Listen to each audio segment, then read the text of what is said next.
Perfect. Hello everyone, welcome to my birthday stream. August 31st, so that's my birthday. I won't tell you how old I got, because yeah, that's not important. I wish you all a lot of fun. Hi Farina! Yay! Thank you very much. Thank you so much. Yeah, it's wonderful to share my birthday stream with you guys. I hope we can do a lot of oh god, a lot of word printing and a lot of writing, and who knows, maybe I will get enough, or maybe I will get approval from the powers that be, aka the Tergaenae, the official High Council of Tergaenae, to also tell you guys a bit about what I've been discovering in Tergaenae. Last Saturday to be precise, I continued my journey into Tergaenae and discovered a few things about Nijat, about who I'm writing at the moment.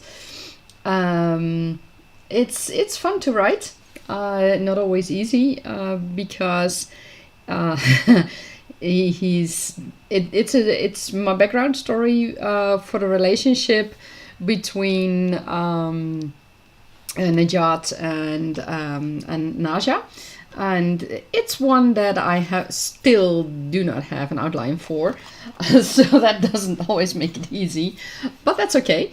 It's a fun challenge, so I will just go on with that.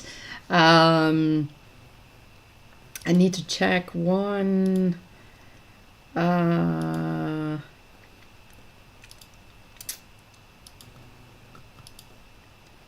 Check one thing for some reason. Okay, I'm keeping the chat window because for some reason the my software is playing up a little bit, so I need to send in another report to Stream Elements to have that checked. But that will come later on. That's not that important right now. So how have you guys been? Fedina, how did it all go? Have you been writing? And if so, how did your writing go? Or haven't you been writing? To be honest, I haven't been writing these last few days. I've been way too busy with several other things, and of course I also had to work. Hello little Writer Doodles, thank you for your happy birthday. It's great to see you guys here. It's wonderful. It's a lot of fun to do. To share this day with you guys. And gosh, I'm so not prepared. For those joining in later, I am a dragon riding, magic wielding, creator of worlds, and today I write a background check. Oh, Fedina, you asked me to check the Discord chat.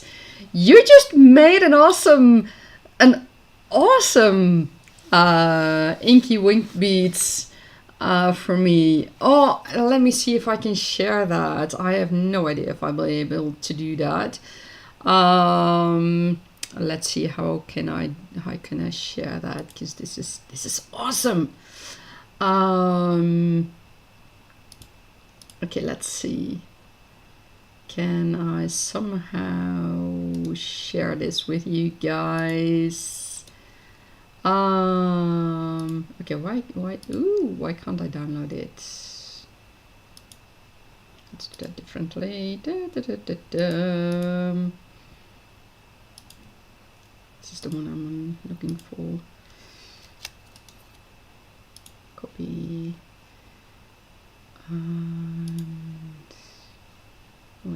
say save image? Yeah, save, perfect. This is really awesome, Fedina. Thank you very much. Okay, let me see if I can show it to you guys. I'm gonna mess around in my streaming software.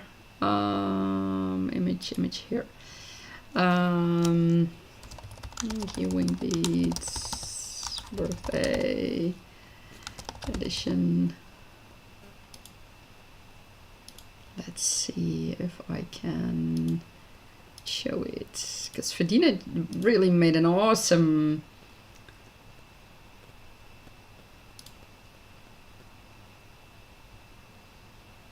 come on.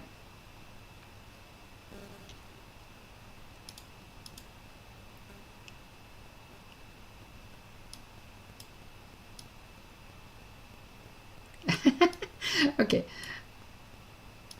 I'm gonna play around with it a little bit so that you can actually see what I got as a birthday gift. See? Can you guys see that?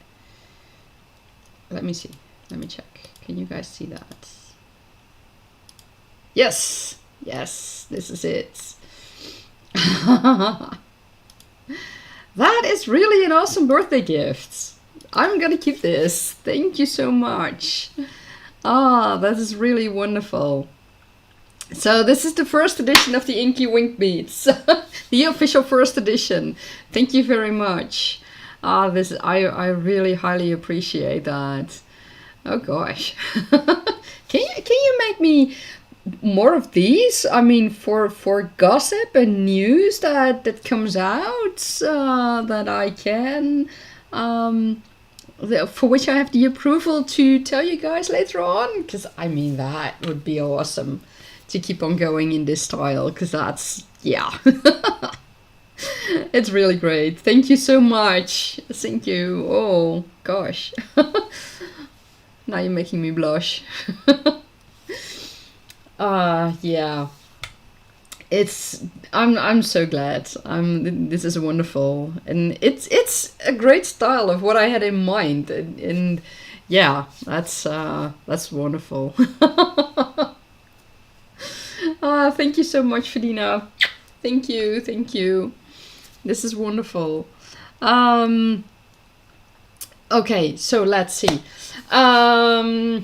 These last few days, I hardly did a thing. Or rather, I just didn't do a thing, because didn't write. Let me put it that way, because I was way too busy with everything that I had to do and that I needed to finish before today, because I had to work.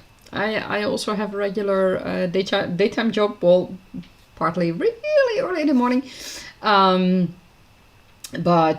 yeah, that's okay. I don't mind that, and better yet, the advantage of having a job where you start really early in the morning, is that I have the afternoons and the evenings free, so that's awesome. So today I have a free day, which is great. So I did a few things, just to have a little, or to have a relaxing morning. I just went out for a walk early this morning. It was still sunny outside. It was cold because it was, I think, 10 degrees Celsius. Don't know what that is in Fahrenheit. I'm sorry, I can't. I don't know the exact conversion rate. So it was cold for a summer day, but oh well. That's life. So yeah, that I did do. I didn't see much, or any, to be fair. I didn't see any remarkable things this morning, during my walk. Sometimes I do, and oftentimes I don't. It just depends on what I'm looking for. And this morning I just wanted to go outside just to get some fresh air, because I knew there is this tiny possibility that once the stream would start, that I wouldn't get the possibility anymore to, well, get outside anymore today. So that's why I went outside this morning. And I had a great walk. So that's awesome. I'm really still just flabbergasted about the Inky Wink beats from this from you guys. It's incredible. I'm so happy with it. Okay, so getting back on track, sorta.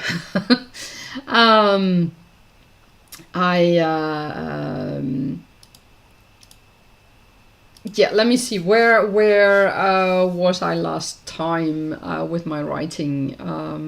I managed to write to get to, I think, yeah, 8,000, more than 8,000 words.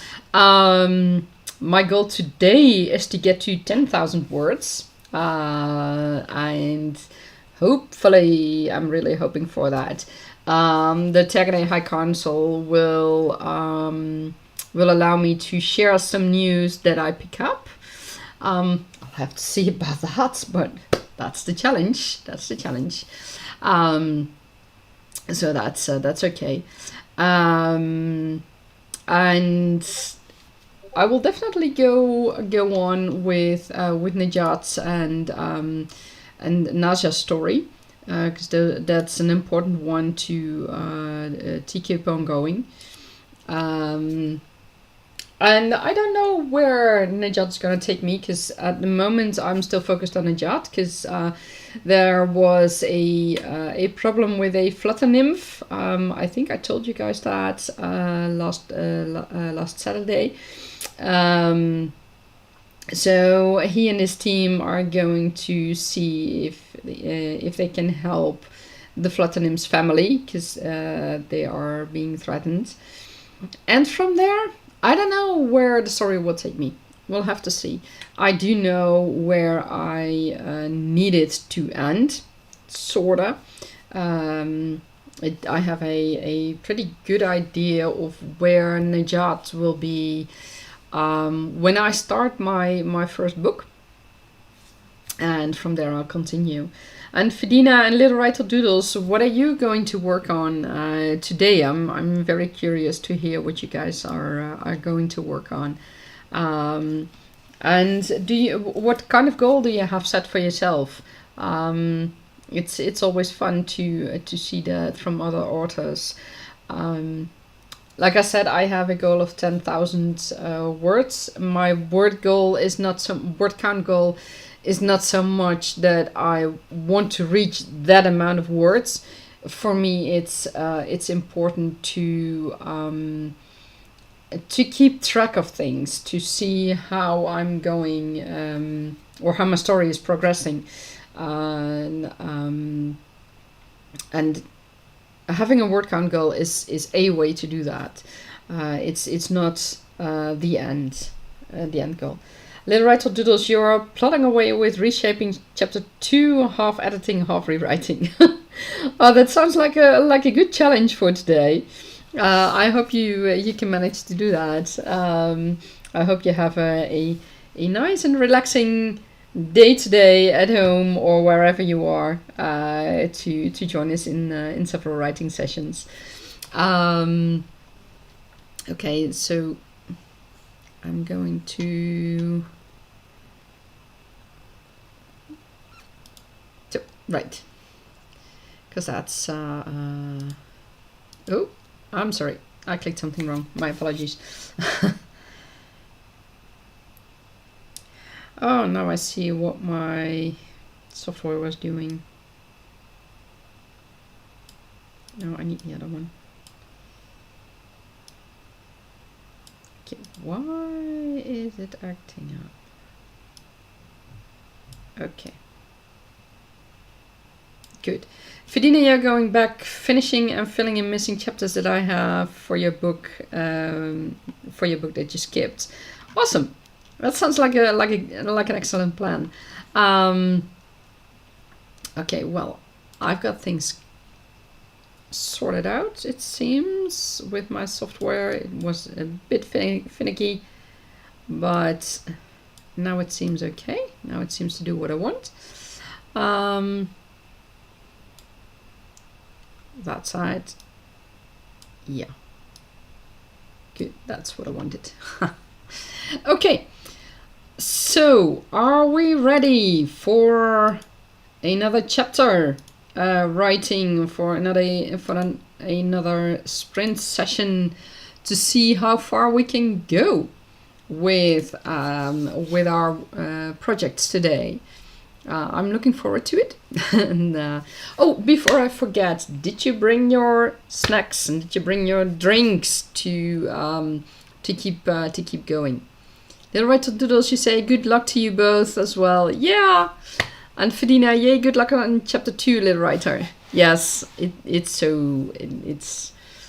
I admire you guys. You just keep on working, and that's awesome to do. Okay, so without further ado, let's get started with our next sprint, or our first sprint of today, and yeah. And I hope that you guys have a lot of fun, and that you can reach your goals today. I would say have fun, good luck, and carry on.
Fadina, you say you need to get going to go outside to do some errands. Do carry on without me. If I can join back before the sprint ends, I would, but otherwise I hope you all have a productive time.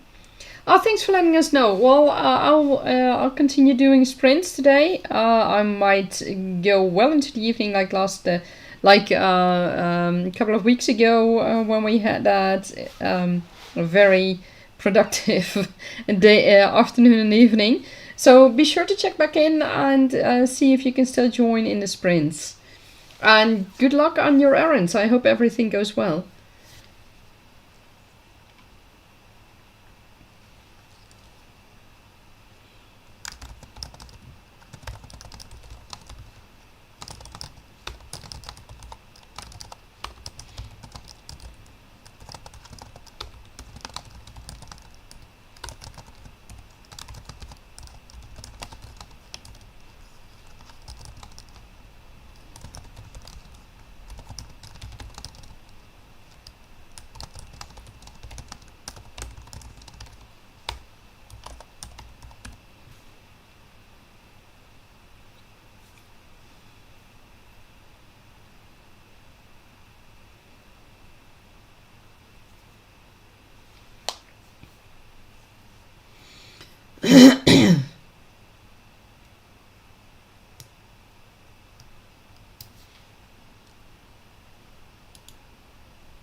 Oh, our sprint has ended.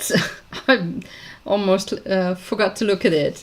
I hope you did well. I managed to write 257 words, and in the meantime I had to report a problem with my chat window to Stream Elements, so I hope that that gets fixed. Because right now my chat window in OBS is showing the entire stream, which is not handy. I might as well have just Outlook up or YouTube open in my browser instead of looking at the chat. But okay, that will be fixed at a later time. The Red Doodles, you say it was good. Oh, that's good to hear. That's great to hear. Did you have a word count, or did you just kept on editing for your chapter 2? My apologies. It's been a long week. I just wrote a little more about Nijat and his team members.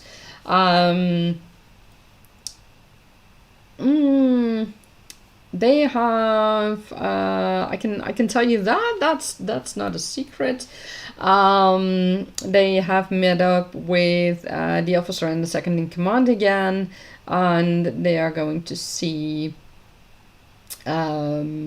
where they can best check for the outsiders, for the counterfeiters. So that's interesting to see. Little Writer Doodles, you wrote 200 words, some editing and some problem solving. Oh, that's awesome. It's great when you can solve problems. Were those big problems, or was it were just small things? Plot problem solving. Oh, those are big things. Yeah, I'm glad that you managed to do that.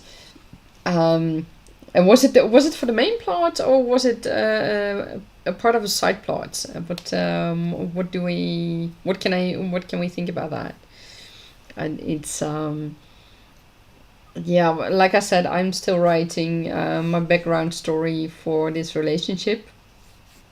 So I'm not really worried about, not yet at least, worried about things going on in my story, as long as things end up properly when my book starts. Little Writer Doodles, it was a side plot. Well, kind of both. A side plot which has influence on your main plot, I imagine. Yeah, in that case, it's really important to have it solved, indeed. My apologies again. I don't know why I'm sleepy all of a sudden. I have no idea, but it will pass. Yeah, a side plot can have a large influence on main plots, and it's important to have that solved. Sometimes people think, well, it's a side plot and that's not important, but it can happen that when you don't close a side plot properly, or don't solve certain problems in a side plot properly, that you in the end cannot continue with the main plot, or when you do continue with the main plot, you'll notice that it will later on give problems because you haven't solved it, and that will be a shame. So it's a good thing that you solved it. And it's I would hate for you to run into those problems later on. In the meantime, I'm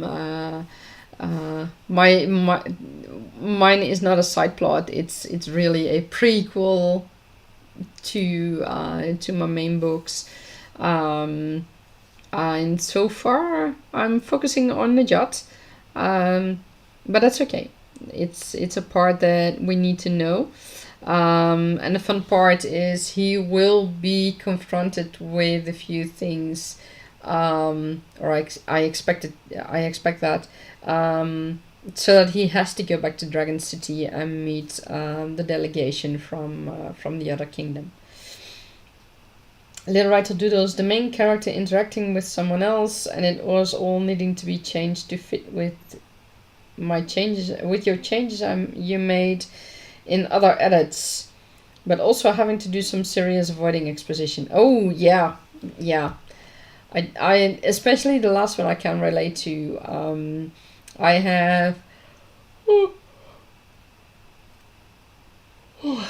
have a few characters that cannot know that they actually met. And they have to be hidden at some point. So I totally understand that the avoiding of exposure. That is a serious issue if you do not solve that correctly. I mean, I have in my case I have to know for certain that certain characters haven't met or haven't realized they've met until way later in other books they meet and they recognize each other. So that will continue to be an issue. Oh God, I really don't know what my problem is at the moment. So that will be an issue until they have met. it's really something I have to keep in mind, and I have to keep in. I have to keep checking to see that everything goes alright. Are you up for another sprint session to see where your main character is going now, and to see if everything keeps going as you planned it? It's always fun if, or I always think it's fun when characters all of a sudden do something that you didn't expect, or go somewhere you didn't want them to go yet, or you didn't plan for at all. They can surprise you. That's the beauty of the characters.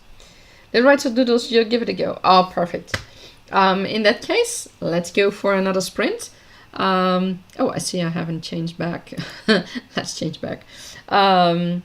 We'll go for another sprint of 25 minutes again. And we'll see how far that we can get, and what surprises we meet. I wish you a lot of fun, and I hope you'll have you will be able to solve any problems that arise. Have fun. Happy writing.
We have about 15 minutes left in the sprint. Happy writing!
Oh, we have 2 minutes left on the sprint. I hope your sprint is going well, little writer doodles, and happy writing for these last 2 minutes.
Oh, and our sprint has ended. Little writer doodles, how did you do? Did it go well? Did you manage to solve any new problems or old problems that you just found? I managed to write almost 500 words. My total word count is right now at 8,985 words. So I managed to do all right. It's not the best I've written in the last few weeks, but that's okay. I keep on writing, and that is what is important. This was a particularly tough part to write because I had to figure out what the roles were of, or rather the roles, what the attitude was of certain people. So that wasn't an easy thing. But I figured it out. And that's always fun if you manage to do that. And yeah, well, I'll have to continue with that. It's a, how shall I say this? I have been surprised by at least one character, the second in command of the officer of the village that Nejat and his team are visiting at the moment.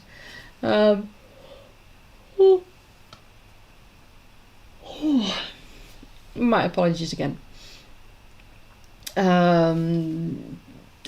I can't divulge into why he surprised me yet. The powers that be simply haven't given me permission to do that. I guess they know more about what's going to happen than I do. Well, that's often the case. So yeah, we'll see. Little writer doodles, you spend a lot of that sprint helping the little one make a box den and helping your partner remember everything they needed to get out of the door. Oh, I totally understand. Yeah, having a little one, I can imagine, doesn't make it always easy to keep on writing. And yeah, you have to entertain them. You have to make sure that they don't start nagging or throwing tantrums and such. But you did get a few more words in order, and you got your characters down the road a little early. Oh, that's a good thing. That's a good thing. Well, at least they're on the road, so you can continue from there. That's a good one. My characters are back in the village where they were earlier, um, and they are now discussing where to go. And it seems they have a place to visit. And oh, yeah, I just heard from the High Council. I am allowed to give you a few tidbits, and I can tell you that Nejat and his team and the second in command and the officer of the village need to visit the ancient forest. Apparently, there's an ancient forest there, and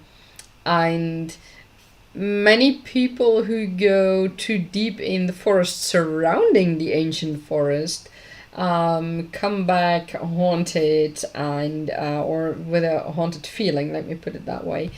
And they warn everybody else to stay away. So this is going to be a challenge for Najat and his team. Little Rights of Doodles, you love an ancient forest. Yeah, so do I. It will be fun to see what's going on, because the flutter nymphs are a species of creatures that have innate magic. So they are very familiar with magic, and they are a very old species. So they are familiar with the ancient forest and with the magic in there. And they live close to the ancient forest. And guess what? I can reveal that information as well. They use the ancient forest to harvest certain mushrooms, and those mushrooms are used by apothecaries and cloth makers, weavers, and such to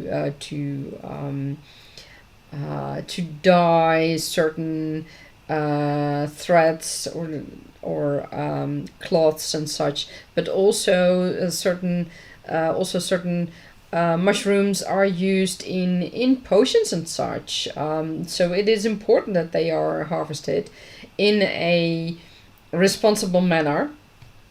And that is what the flutter nymphs are specialized in. So they live in harmony with the ancient forest, and that is how they can harvest the mushrooms without jeopardizing the how can I say that?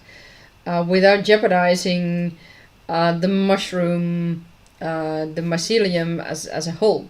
And like on Earth, the mushroom fruit, the mushrooms that you actually see, so that grow on the trees and on the ground and such, those are the fruits of the mycelium in the ground and in the trees and such.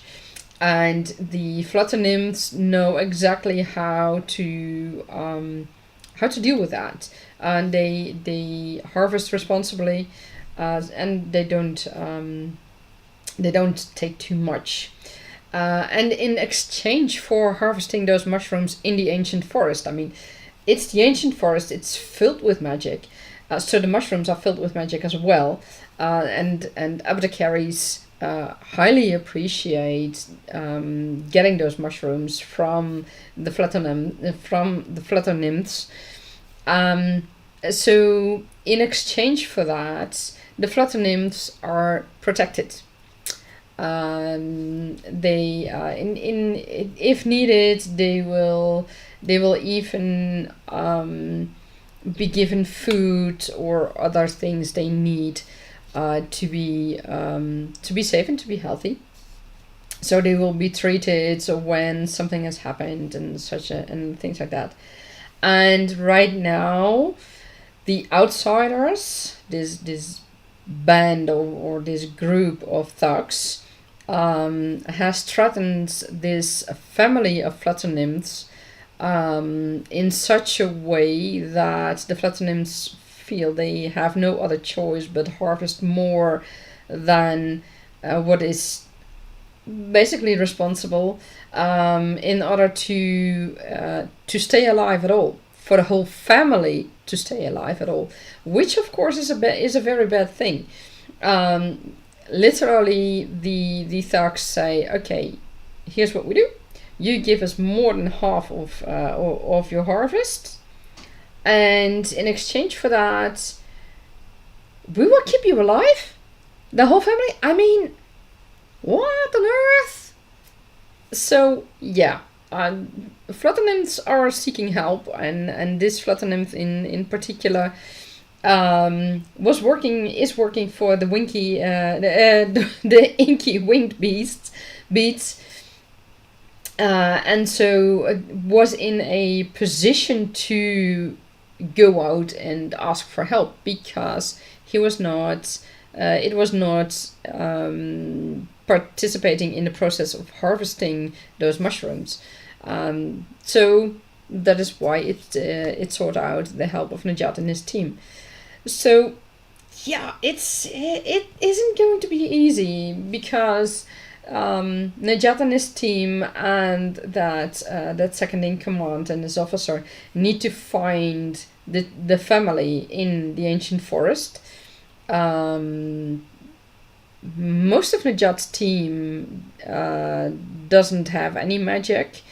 That is quite common with dragon riders or dragon companions, so you will.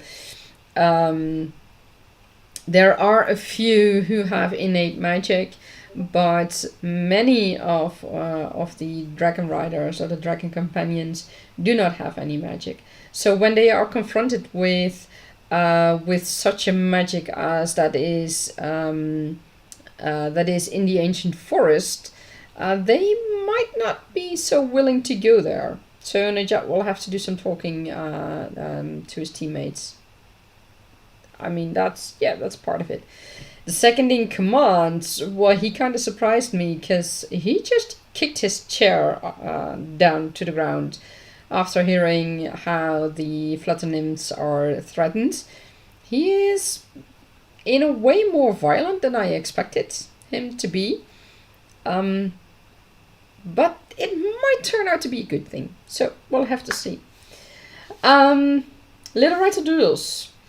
Are you up for another sprint? Do you have the option for another sprint? Or is your little one keeping you so entertained that you cannot ride anymore?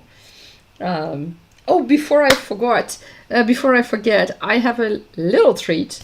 Because it's my birthday and a birthday girl should treat. And so I'll do this in the stream. I will see if the command I made earlier works now. It doesn't seem to work. Why doesn't it work? Let me see. It should work.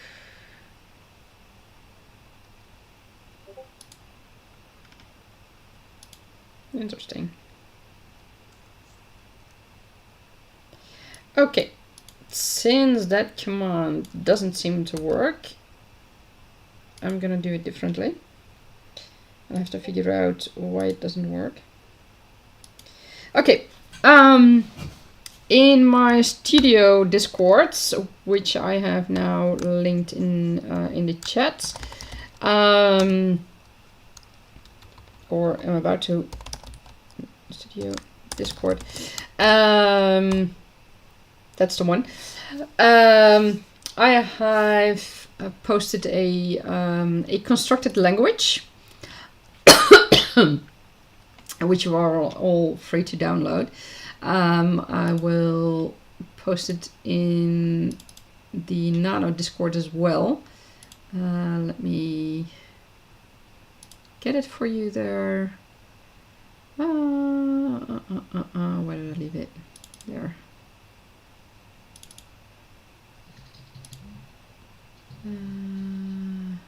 This should be the one. Wait, let me check that.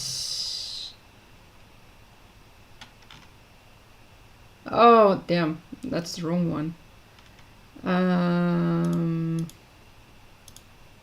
Okay, that one has to go. And that's what you get when you do too many things. I missed that I had to rename the damn thing.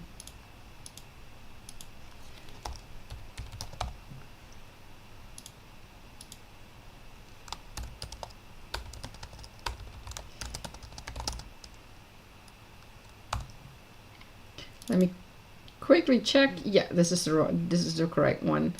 Okay, let's do that again. Yeah, that one.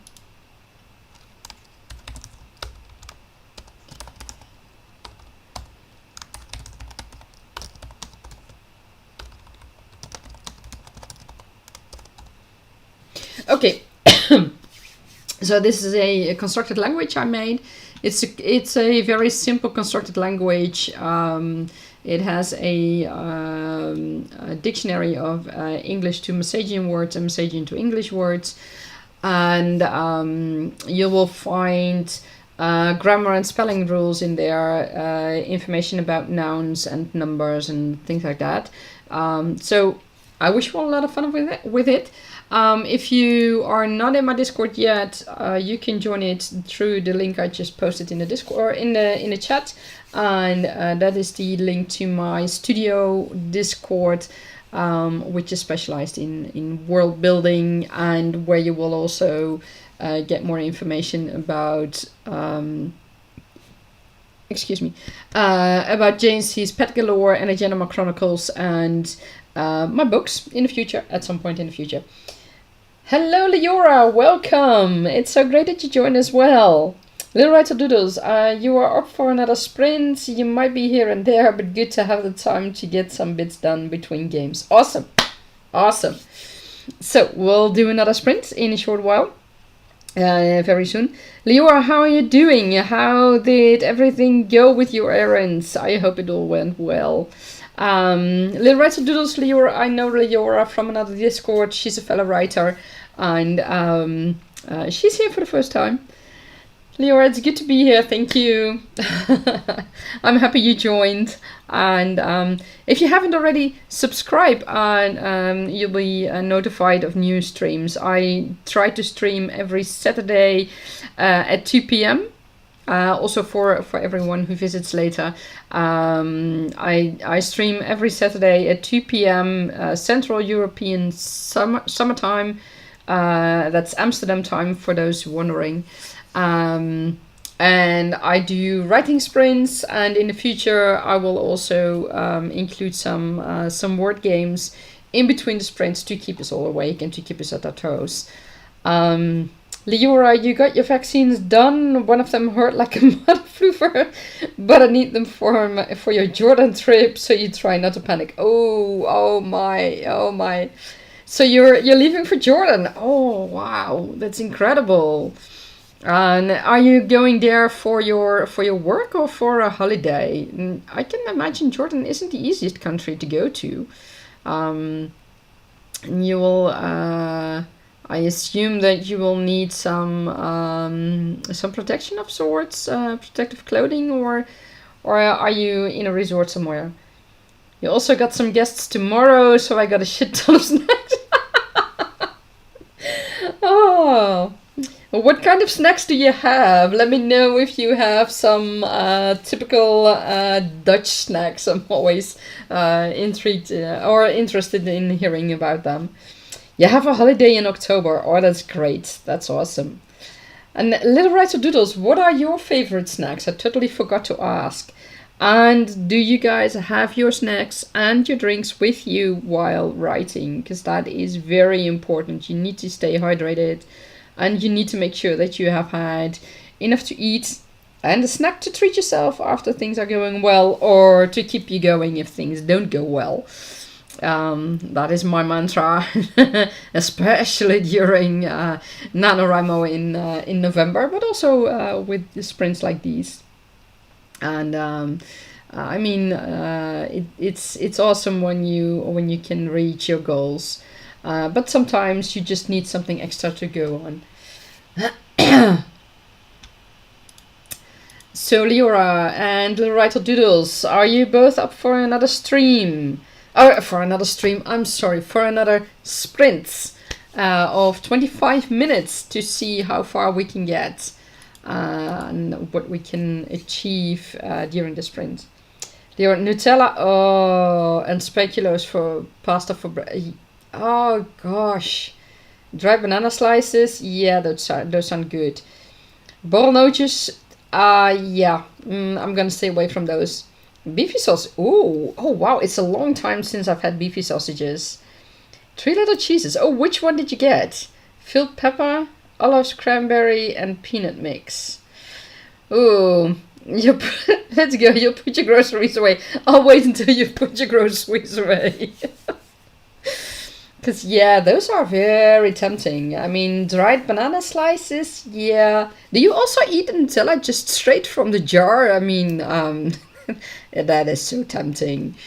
I remember I did that in the past. So now when I have Nutella or other chocolate paste, I'll just I have it on the table when I have breakfast. And when I have had my my sandwich, when I've made my sandwich with Nutella, I put the jar away back in a drawer because otherwise I might just munch on the Nutella from the jar. Viking Blue, St. Paulin, and Queso Iberico. Okay, Viking. I don't know those.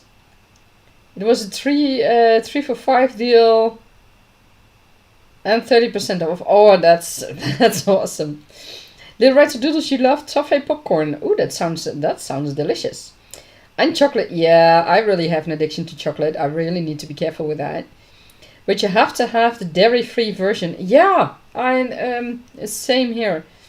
And you also love rosemary crackers or fruit with goat yogurt. Fruit with goat yogurt. Okay. Okay, I haven't had that yet. Sandwich with Nutella. Just give me a damn spoon. Yeah, I know that feeling, Leora. I know that feeling. And Little Writer Doodles, yeah, I totally recognize the chocolate, the dairy-free chocolate. The chocolate shop here in where I live has dairy-free chocolate, and it's really it tastes really good, but it's expensive as well. But I found that when I don't eat too much chocolate, I can have Codor. That's a Swiss brand, I believe, from Nestle. For some reason, I can have that pretty well without having too much, or without having any problems with that. But I mean, it's just one little piece or one or two, and that's it. And then I start to get problems. Leora, you're struggling as it is not to open it before your guests come. Okay, so here's a tip. Just put it way back in the drawer. I mean, or in the closet and in a pantry closet, and put all kinds of things in front of it that you really do not need and do not want. Because, yeah, that's the only way for me to get to resist that temptation if I'm really in the mood for chocolate. And to be honest, Nutella is something I cannot eat anymore because I will get stomachache from it, probably from too much lactose, or I don't know, maybe something with the nuts. I don't know.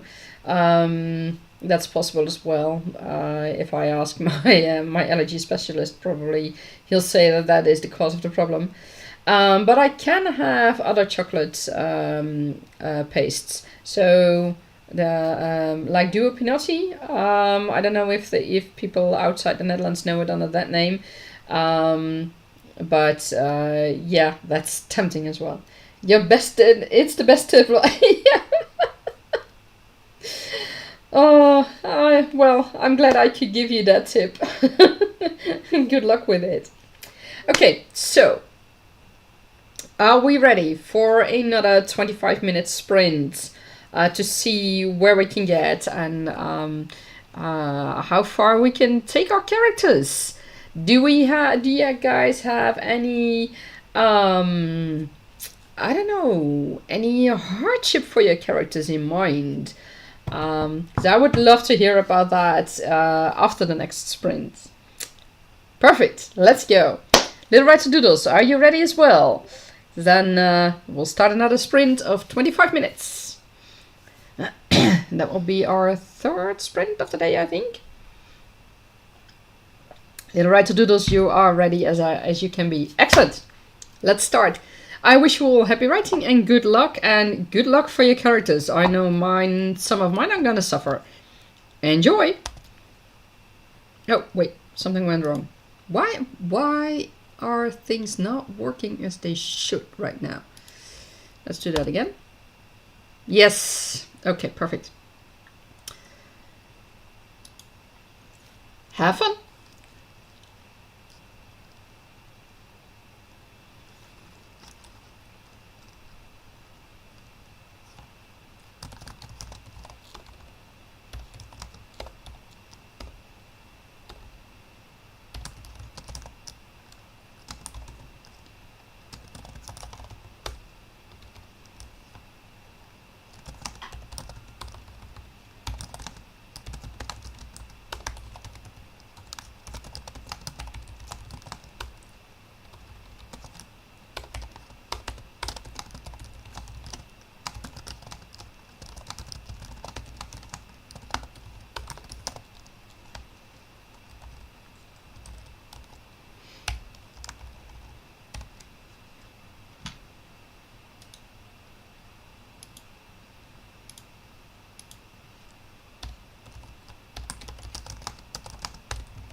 We have about 10 minutes left in our sprint. Happy writing!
We have 2 minutes left in the sprint. Happy writing!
And that's the end of our sprints. How did this sprint go for you guys? I managed to write 578 words, which is better than before.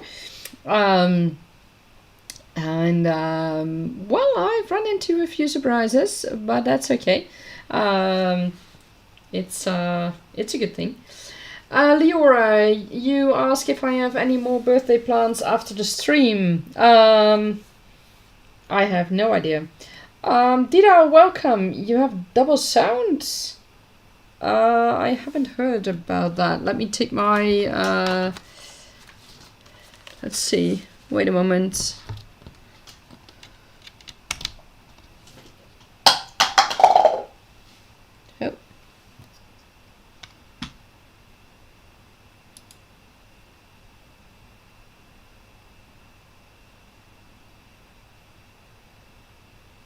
I don't have double sound either. Leora, you don't have double sound. Oh, Dida, it was on your side. Okay, perfect. Thank you. Luckily, that's solved. For a moment, I was afraid I had the same problem I had earlier. I had before the previous stream. Leora Dida is my moderator and longtime writing friend and sparring partner for everything. Dida, what did you and she's also in our Nano Cabin Discord. Dida, what did you think of the first edition of the Inky Winged Beats? I thought it was such an amazing surprise made by Fedina. I was really happy with it. Oh, Leora, you didn't see it, right? Let me show it to you. Fedina made me a wonderful birthday surprise. For your information, we Fedina and Little Writer Doodles and Dida helped me greatly with coming up with a name for the newspaper in Tergaenae, and it's called the Inky. Oh, wait! Something went wrong. What happened? Why are you doing this so weirdly? Stupid thing. Okay, so that's the official first edition of the Inky Winged Beats. It is the biggest newspaper in all of Tergaenae, and it's it's a newspaper which is run by winged creatures, and that is why it is called the inky winged beads. You think it looks so cute? Yeah, I thought so as well. And Dina, you love the newspaper. That's great. It's so awesome. I really loved it. It's so I have no words. It's so great, and you all contributed to it, and I was so happy with it. I was so happy. It was such a great surprise. Yeah, she did. It turned out great, you said, Dida, and Felina did good work. Yeah, she did. She definitely did, and it's incredible to be to have such a surprise in the Discord. I was so happy with it. So yeah. Leora, you asked for my plans after the stream. Well, to be honest, I don't know yet. Because it all depends on how long the stream takes. Last week or last Saturday it was about 4 hours in total, but the Saturday before that, the week before that, it was I think 6.5 hours. So yeah, it kind of depends on how long we keep on going with it.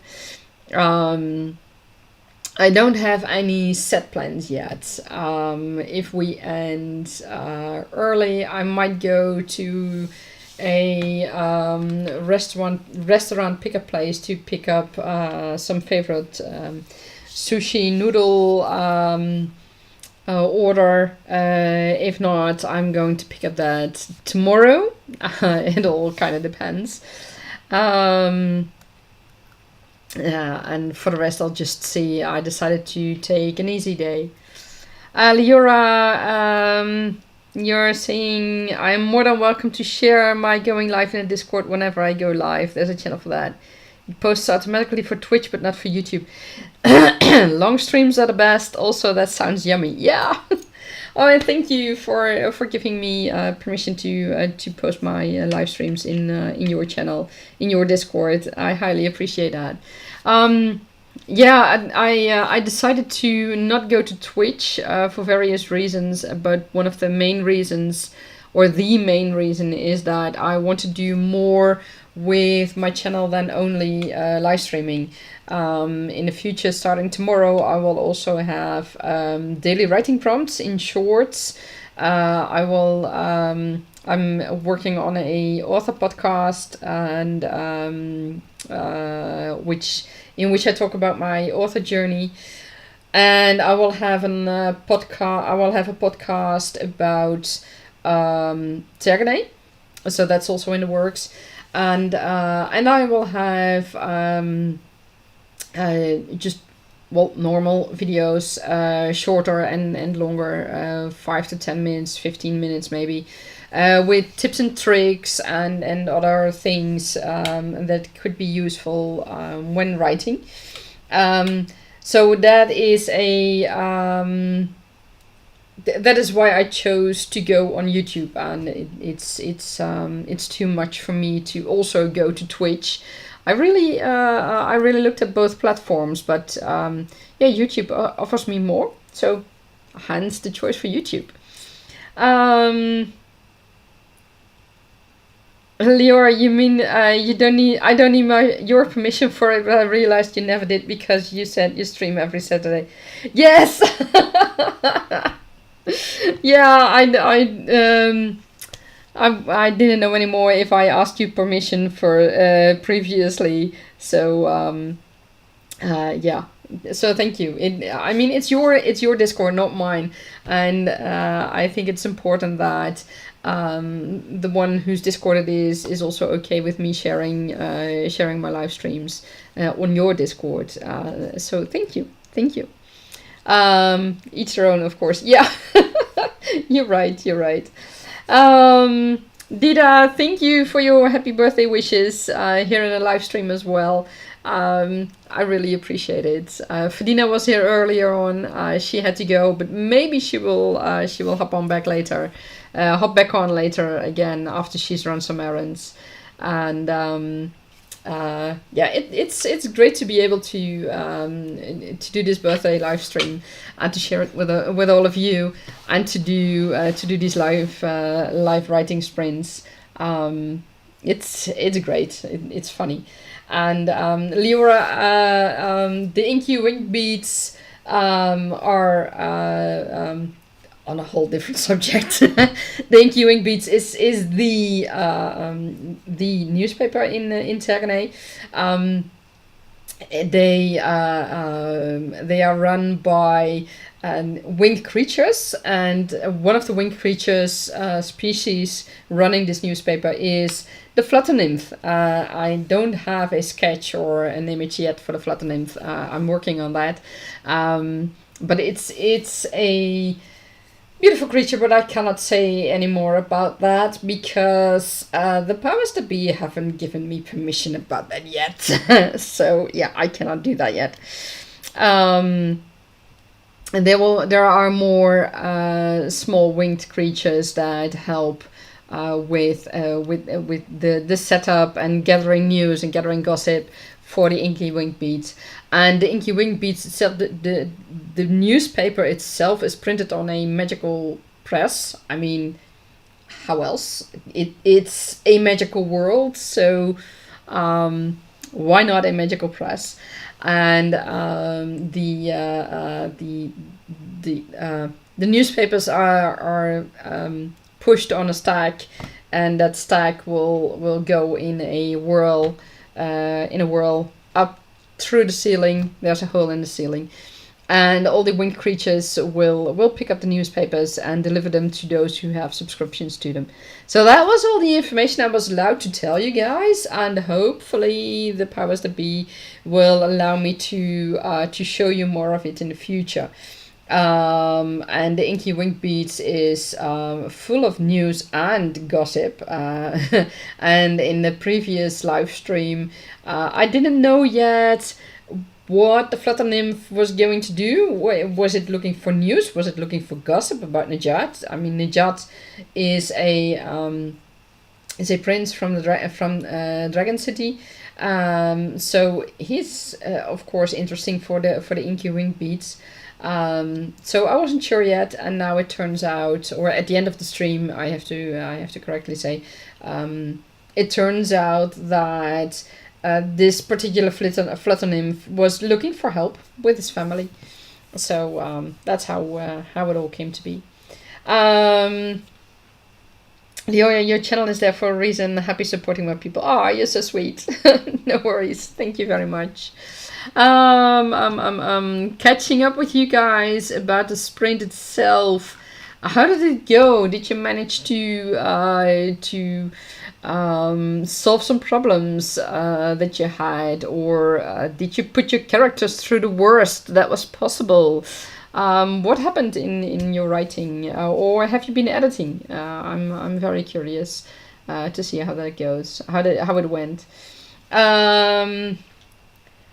Okay, let's look back. Oh, your stream was open in both YouTube and Discord. Ah, okay. Do I have the stream open in Discord?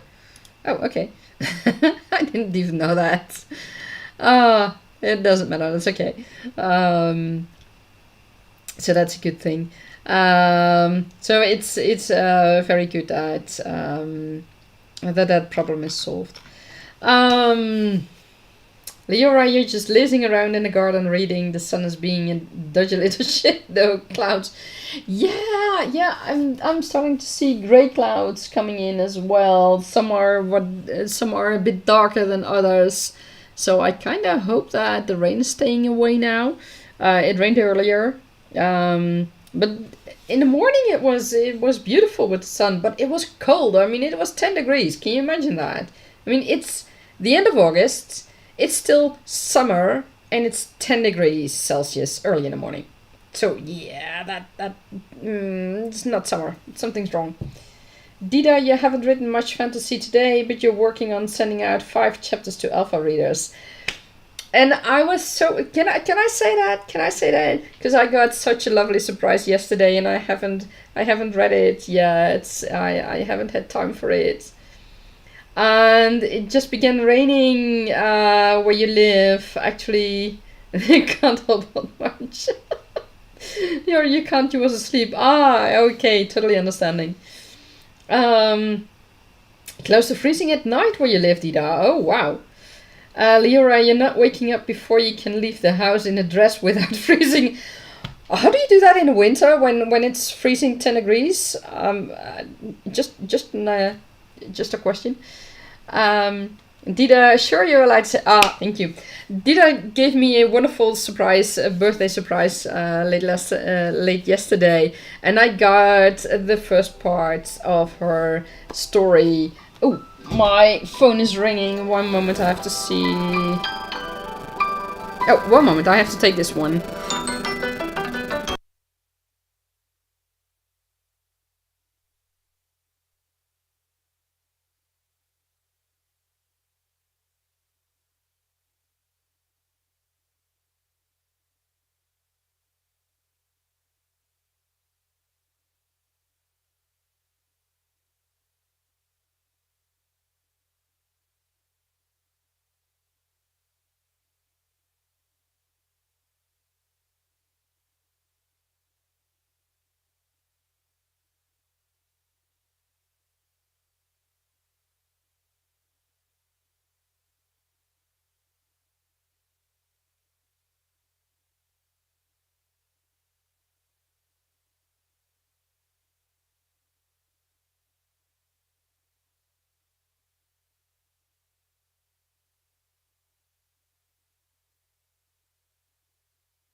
Okay, and I'm back. My apologies, I had to take that phone call.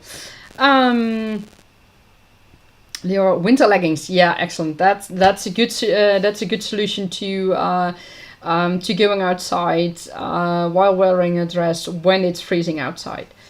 Dida, Junior was camping last night. Oh wow, with temperatures close to freezing right now. Oh wow, how did it go? So you guys up here in the high north should simply hibernate 9 months of the year. Sounds like a deal. Well, can I join you in that? Because yeah, sounds like a good thing. Just stay in the home and write and do my thing without having to go outside.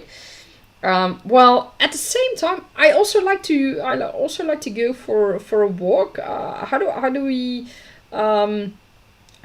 combine that? Leora, you agree, didactic. Oh, are you on your phone? Treadmill, yeah, but that's not the same as going out for a walk and seeing nature and hearing the birds around you. And I spotted, I think it was a falcon. At least there was a bird of prey. Yesterday I spotted two. I think one was a younger one. It was calling out to its parents, I think, for food. I mean, it's the end of August. Shouldn't it be able to catch its own food? But okay.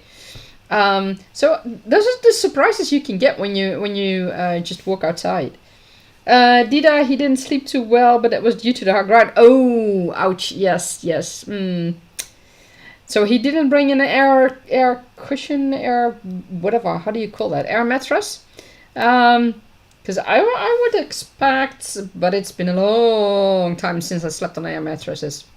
I would expect that would help.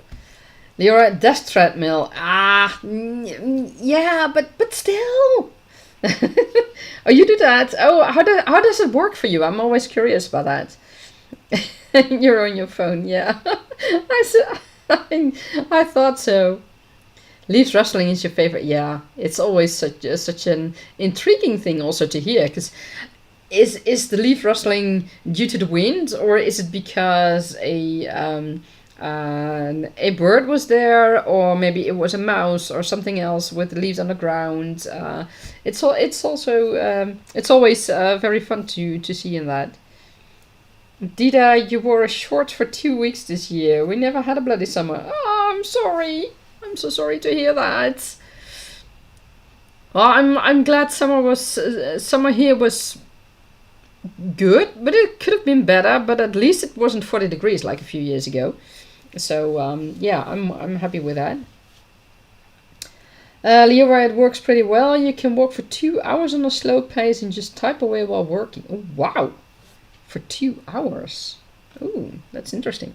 Well, my problem is that, I mean, a treadmill combined with a desk. I don't have a desk job, so my job is an interior cleaner, and I already work for 6 hours a day, and apparently you can also walk too much for your body. Because I work 6 hours a day. Well, when I'm healthy, I mean, I'm still recovering from long COVID. I'm at 70% of my working hours right now, or my normal hours right now. But normally I work about 6 hours a day, and then in the afternoon I go for a walk, and maybe in the evening, depending on my mood and depending on the weather. In the weekends I also go for walks, and well, apparently that is also a problem for your body. I mean, not moving enough isn't good for your body, but walking too much apparently also can give troubles with how do you say that in English? Let me check that. With retaining moisture. Yeah, where your legs get really fat from the moisture and from the fluids within, and that is my problem. So having a desk with a treadmill would be too much, I think. I need to keep my legs up on a chair or something when I'm not at work or walking. That was the advice my doctor gave me. Leora,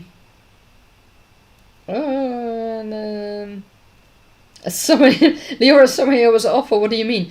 Well, I mean, we've had good weeks and we've had rain, but we've also, okay, technically that wasn't summer, but it was spring, I think, but it came late this year. I mean, the really good weather came late. Dida Junior struggles to pack the air mattresses back together. So you had enough to carry back. Oh my, oh my. But I mean, an air mattress, you let out the air and then you just simply roll it up. I mean, oh well, that was how we did it with the air mattresses back in the days. That was a long time ago. But it wasn't that bad. Leora, you'd rather have 40 than 18 and rain for 3 weeks. To a certain degree, I agree with you, but the 40 degrees from a couple of years ago, that was really too much. I mean, if you have a physical job, as in physical labor, then it's really not nice to have 40 degrees, especially when you're in a building where there's no air conditioning and the only air cow is to open the windows. Or to say it in good Dutch, Arco, or all alle ramen kunnen open, or in English, all windows can open. So yeah, that's that wasn't the best year. You think 6 hours of cleaning and walking is enough dang movement? Yeah, my doctors agree with that. My general practitioner agrees with that. So he advised me to put up my legs when I'm back home. Dida, 40 degrees is unnecessarily hot. Yeah, I agree. Especially where we live. I mean, I've been in Indonesia, and we had, I think it was 36 degrees or maybe hotter. And it was doable. I mean, we could still do a lot of things. While here in the Netherlands, it becomes stuffy, it becomes too hot, it becomes... you're becoming lethargic just because we're not used to it and our climate is so very different. Leora, June was good, but July and August was so inconsistent. It kind of... Yeah, I agree with that. It was too inconsistent. And I think these last 2 weeks, if I'm correct, we've had more rain than sun, but at least the temperatures were reasonable. They weren't too cold. Dida, if it only had been 18 and rain, we've had like 9 to 13 and one hell of a lot of rain. Yeah, I kind of remember that dam that broke where you live. I mean, that even made the news here.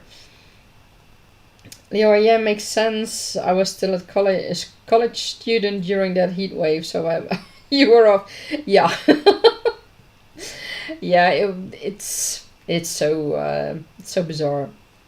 Dida, everything in nature fries up in 40 degrees. Yeah, well, except for those plants who thrive in Death Valley and such and other desert places, because those are made for it. Those are made for it, for that temperature, for that environment. But but nature here is really not made for that environment. It's way too much.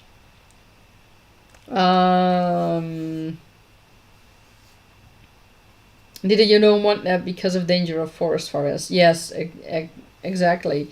It's you see that it's a lot more nowadays. I think it's there's a real difference with compared to a few decades ago. I feel that we now have much more forest fires in Europe than a couple of decades ago.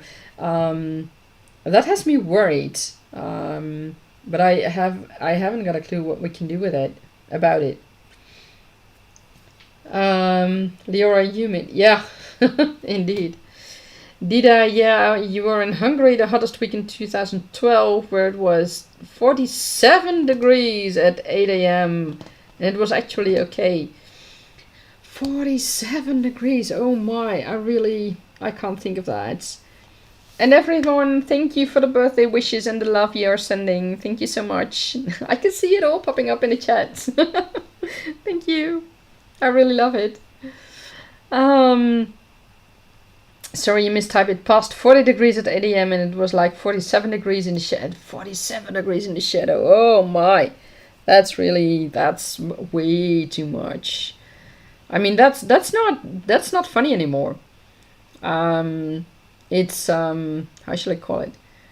We are not built for that. And there comes a point when the human body simply cannot deal with that anymore.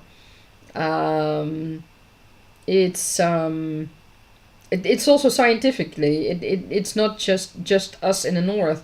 It's the human body only can handle so much, and at a certain point it becomes so hot and so humid that we cannot handle it anymore.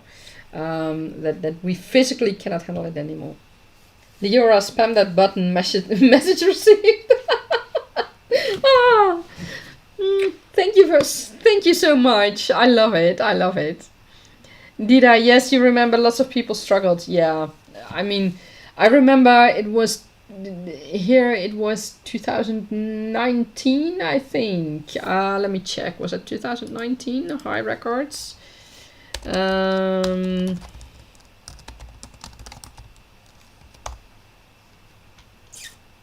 Yeah, in 2019 we had 40.7 degrees Celsius on the 25th of July in 2019. And I remember that I kept my curtains closed. I had my sunscreens out, and I got to work as early as possible, just to be able to deal with it in one way or the other. It was so bad. It was insane waiting for a bus or a tram. The asphalt almost melted. Yeah, I heard about those cases. I think that was in 2019 here in the Netherlands. We actually had closed roads because of asphalt melting. It was so weird. But also another risk of this of the drought and of the heat is dikes breaking. I mean, we built dikes to keep the water out. That's the whole point of it. But it was so bad, and yeah, that was in 2019. That was when it was extremely hot, and we had several months of drought, of barely any rain. While the Netherlands is known for its rain, just like Scotland and England. And we've had several months of drought, and then came the heat. And I remember here where I live, the trees just died where I stood. I mean, I could really watch them die. I saw the green leaves falling from the trees. That was really, really not good. Those trees didn't recover afterwards. They are still dead in the park behind my house. But also there was a dike, I think one or two, I don't remember exactly how many, that broke because it had dried out. It was so dry that it didn't offer any protection anymore. And the water that was there could go under, if I understand it correctly, it could go under the dike. And in that way, it broke off the dike. And so there were floods. It was really, really bad back then. Dida, 2018 was terrible where you live. Lots of forest fires and long-term drought. Yeah, trains stopping because of sun buckles. Yeah, it's so bizarre. Bizarre. Leora, you're glad you live in Limbo Land, not gonna lie. Yeah, I can totally imagine that. I've been there a few times and I love it. It's a wonderful province. I'd like to visit there in the future again. Here where I live, we have sand as ground, so it's not clay and it's not proper dark black forest ground. Instead, it's I won't say it's dunes because it's not that. And weirdly enough, where I live, apparently in the past there's been a swamp, but well, I don't know. When I look outside, I just see sand, and I mean, plants and trees have trouble growing in that. So yeah, it's not easy. And I live in a village. I chose back then with my now ex. I chose to live here. Because it's so much better to live in a village than in a big city, and I'm still glad that I live here. I've been in the city when it was so hot, when it was 40 degrees, and I just didn't want to be there. It was too hot. It was too uncomfortable. Dida, here in the river there's a rock with someone's initials in the year 1947 chipped into it. That rock was up again in 2018. This year I have no idea how deep it was. Yeah, that's insane. That means that in 1947 the water level was as low as it was in 2018, or the other way around, just depending on how you look at it. So that means there was a drought in both years. It's interesting to see how nature recovers from it, and especially how much time it needs to recover from it. And I mean, we're in a writing live stream, so to bring it all back to writing, think about these things when you write your story. How does drought affect your characters? How does rain affect your characters? How does a high humidity or low humidity affect your characters?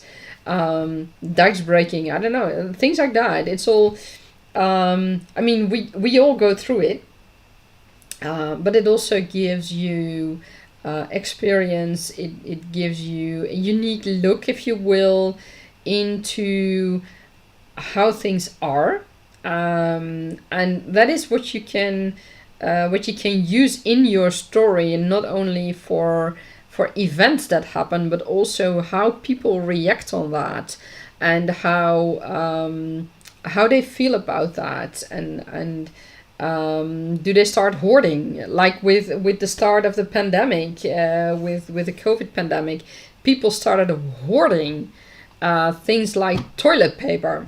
I mean, why? Those were they start hoarding things of which you think, why? I mean, do you need that in that amount? Well, apparently people thought they would need that. So if you're writing a story in which a dystopian future just starts, I mean, back then I really had the feeling that the dystopian future we authors like to write about, it was happening right in front of me. It was happening. We were in the middle of it. Use that experience, use that knowledge to write your story. And a dystopian future doesn't need to be an Earth dystopian future. It doesn't need to be hundreds of or thousands years in the future.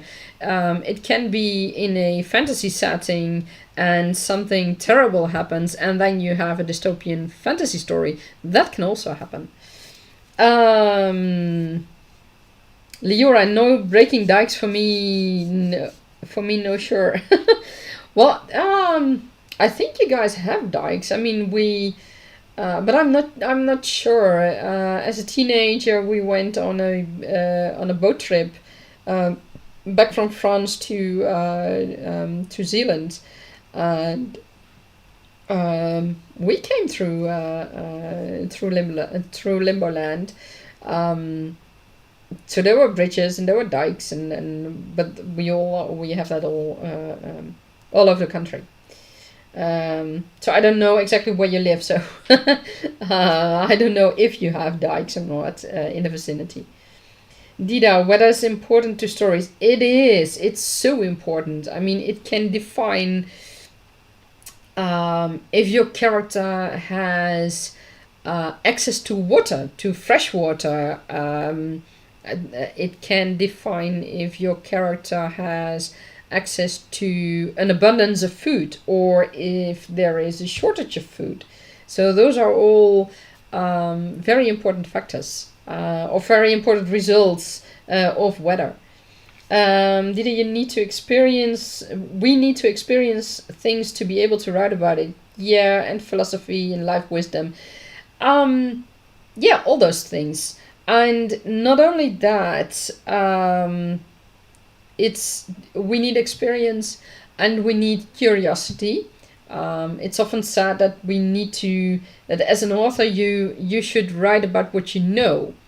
Dida and I talked about it in the past, and I think Little Writer Doodles and Fedina as well. We talked about it together, I think, in the Discord.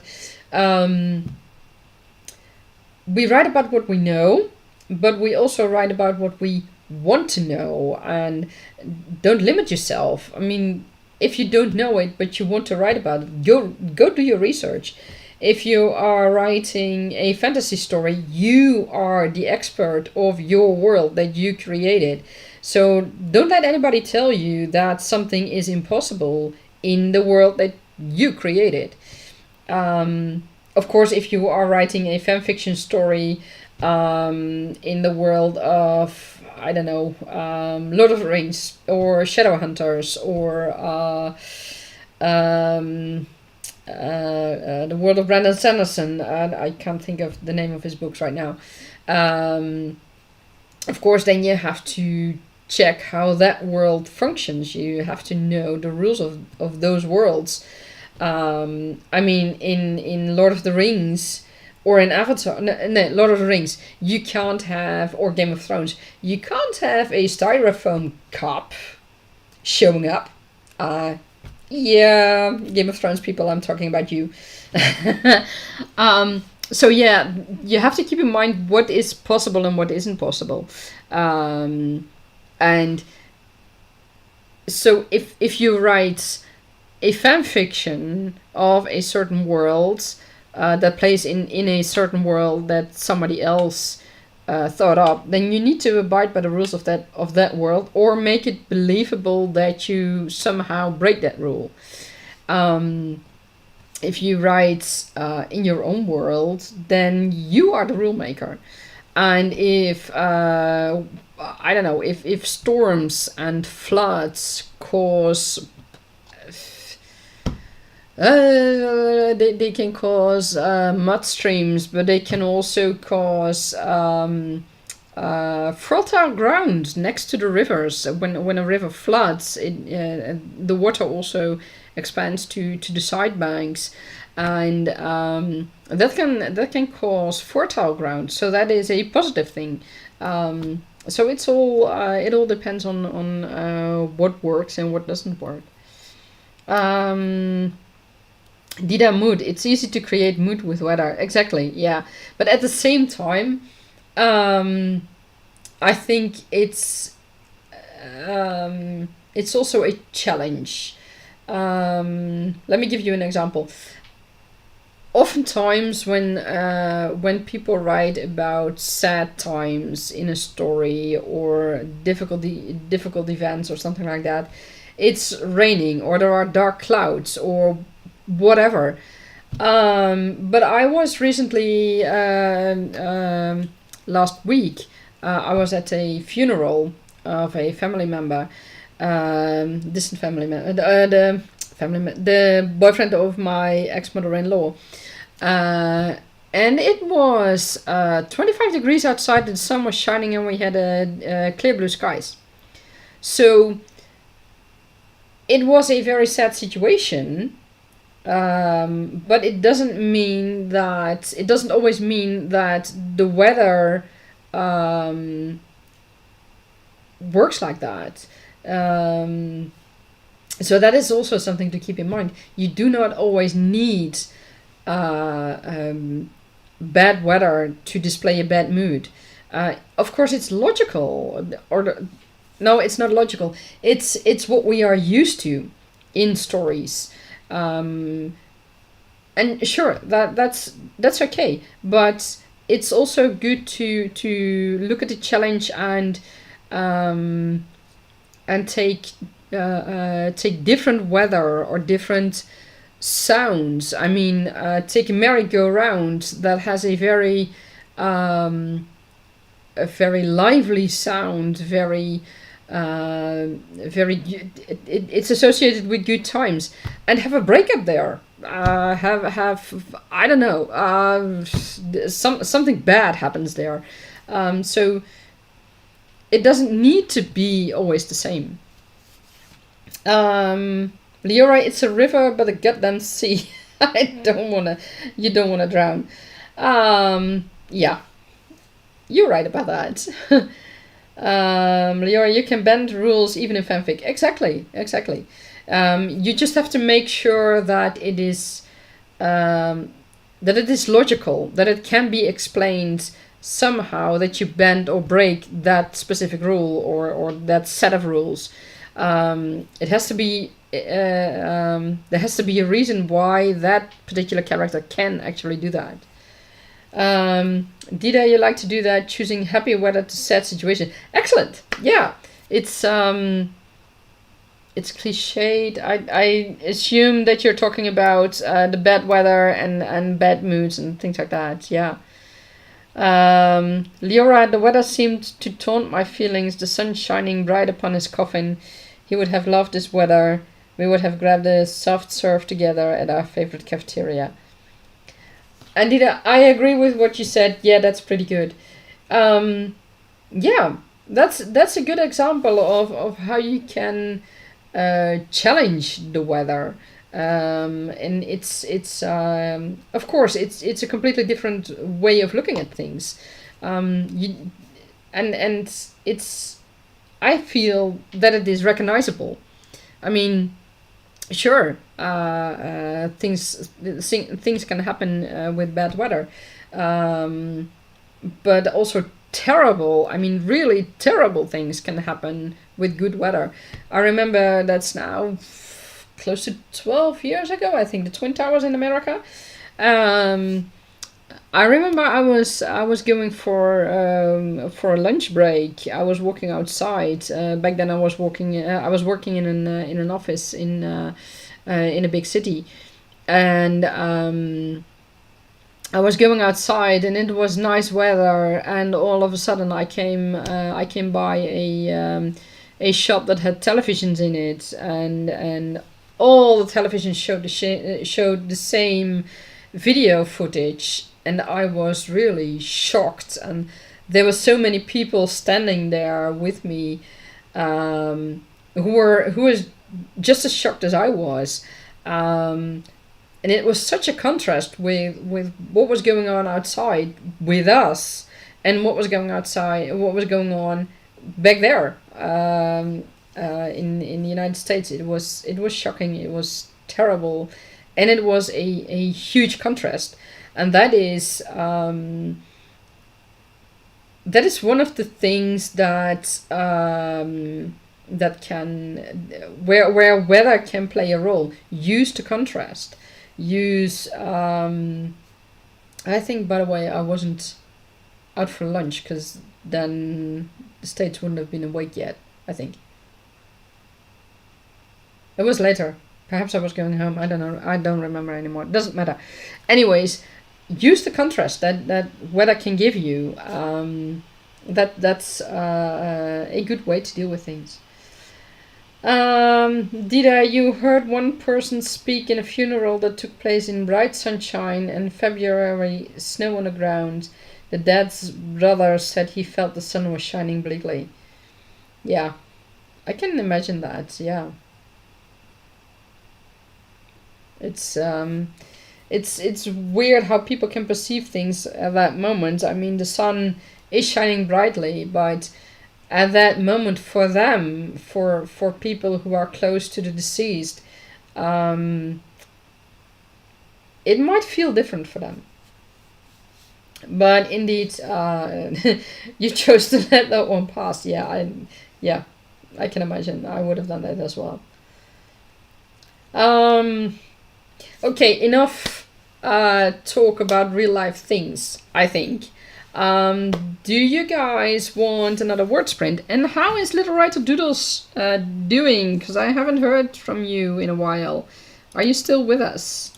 I think she is with the little one.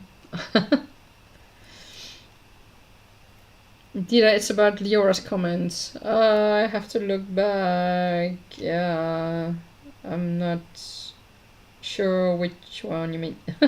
Little Writer Doodles, sorry, yeah, you're here. Oh, perfect, thank you. That's good to hear. How are you doing? How's the little one doing? I hope things are still going good, and that your partner managed to get out with everything he or she needed. Yeah.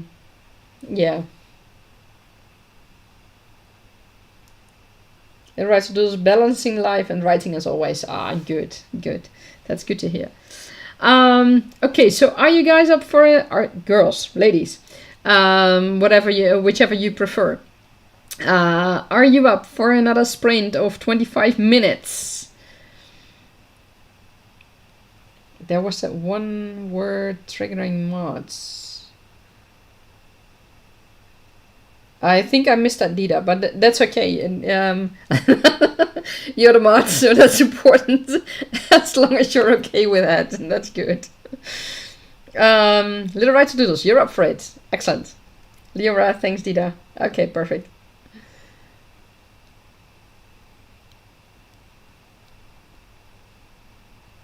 Oh, wait. Okay, yeah, I think that I now get what you meant, Dida. Thank you for letting it pass.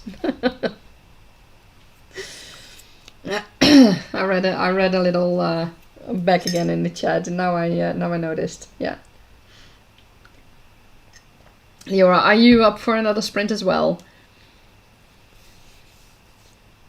And Dida, I know 25 minutes are not your favorite sprints. Do you want to write as well, to participate in this sprint as well?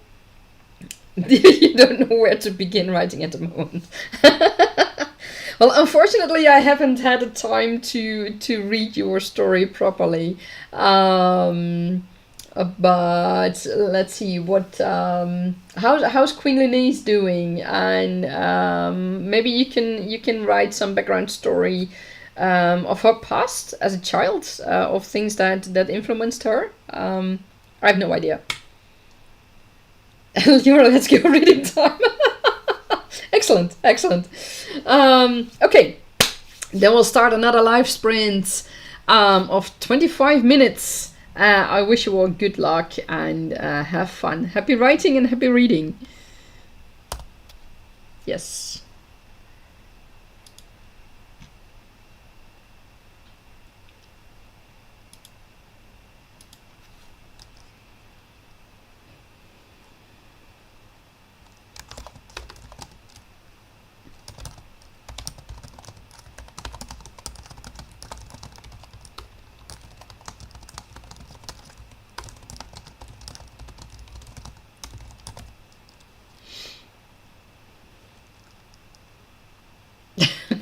Dita, sorry, that sounds boring to do Lenise's childhood stuff. Okay, okay. Oh, right, yeah, I remember you. Yeah. Okay, I won't divulge into that, but now I just remember it just suddenly popped back in. Yeah, okay, Lenise's childhood might not be the most interesting. Well, one of your other characters, I think you wrote a lot about Jack already, but oh, what's her name? The one who becomes maid for Lenise. I'm at a loss for names at the moment. Maybe there's something interesting in her background story. But you have a guy who needs saving, so I'll check him. Oh, guys who need saving. That's also good.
We have a little under 10 minutes left of writing. Happy writing!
And in 5, 4, 3, 2, 1, and that's the end of our sprints. How did it go for all of you? Leora, how did your reading go? You also wanted to complain that 2 vaccines and the appointment costs were piled up to 126 freaking euros. Oh my god. Wasn't that included in your health insurance? So I think in mine it is, but I'm not sure. It used to be. You just had to be. It just had to be said that that's too expensive. Yeah. I can imagine that. Yeah. There are not a Discord notification in the back. I don't know. I guess there's something going on in your Discord somewhere or in another server you're in, because I have no idea what that was. For me, I managed to write 557 words, which is more than my session target. And that brings me to 10,120 words, which means I passed my goal again this weekend. This Thursday. I passed my goal of 10,000 words, of reaching 10,000 words. I have to say it correctly. I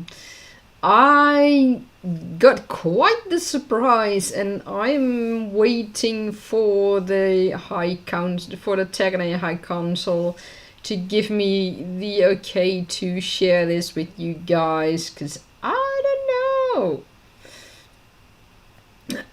This is, yeah, things are starting to get really interesting now. Yeah,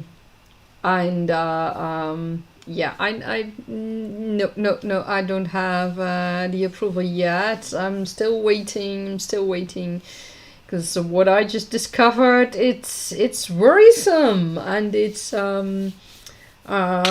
yeah. No, I cannot tell you anything yet. Still waiting. Guys, keep hoping with me that I can divulge it, because yeah, this is not gossip. This is news, and this is worrying news, and I can understand if the High Council doesn't want it to be known yet. So yeah. You wrote 360 words, but you made yourself a new work file. Oh, that's good. That's good. I know you and your work files. And it sounds exciting. Yeah, it is. It's yeah, a lot is happening at the moment, and damn. Come on. Nah, still not.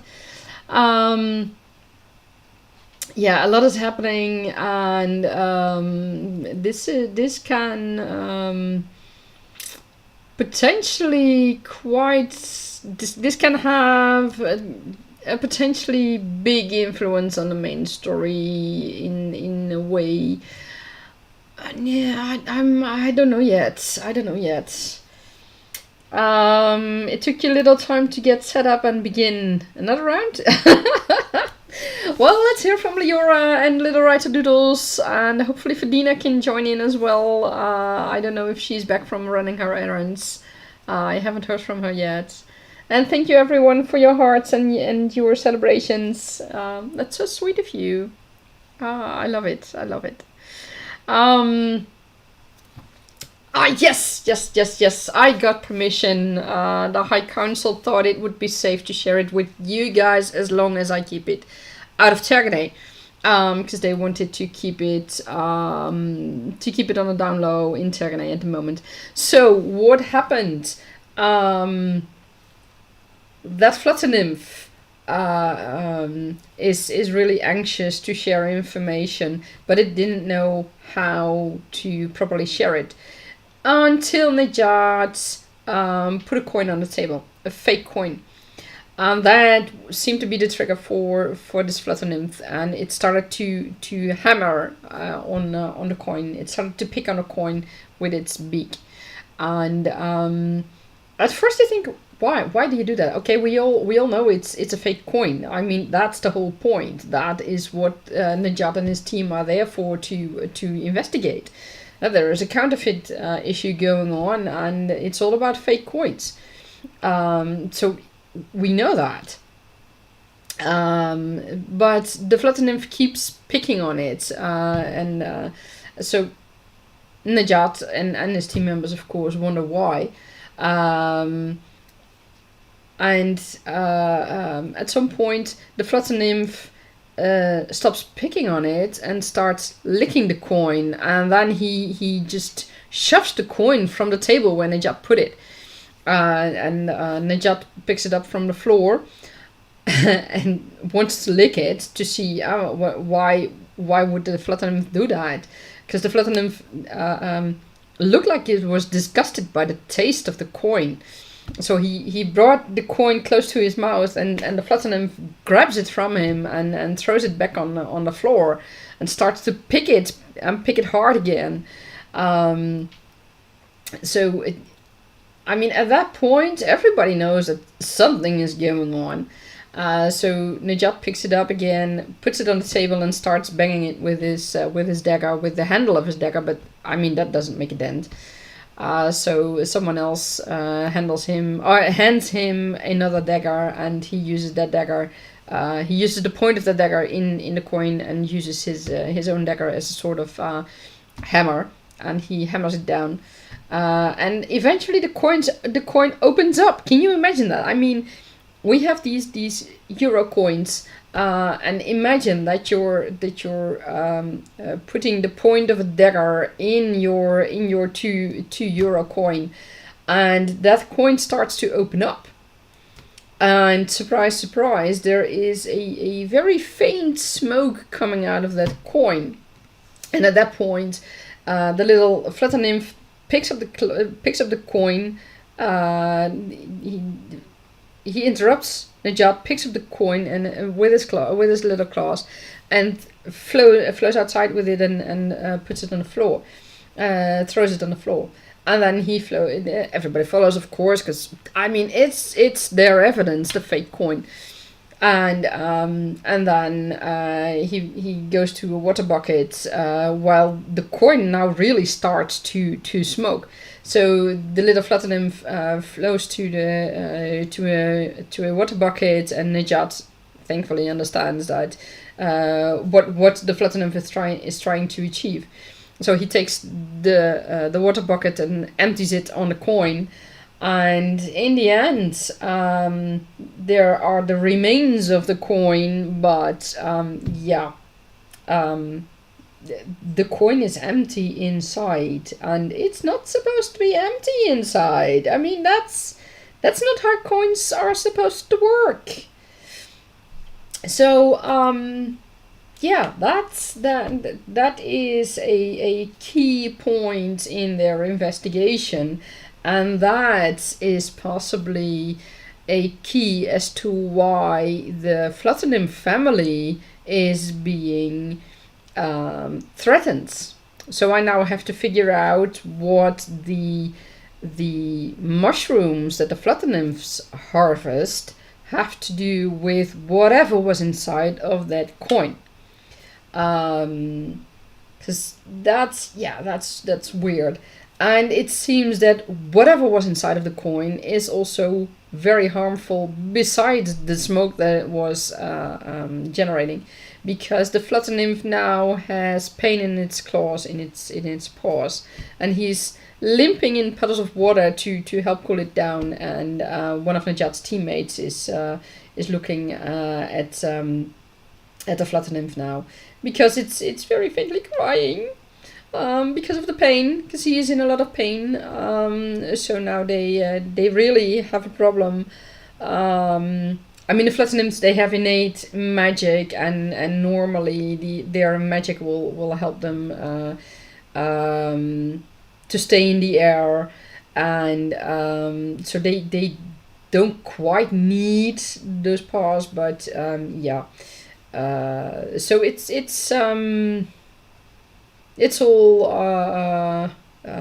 hurting him. So we'll have to see. Oh, hurting it. I haven't discovered if it's a male or a female yet. So that is what happened.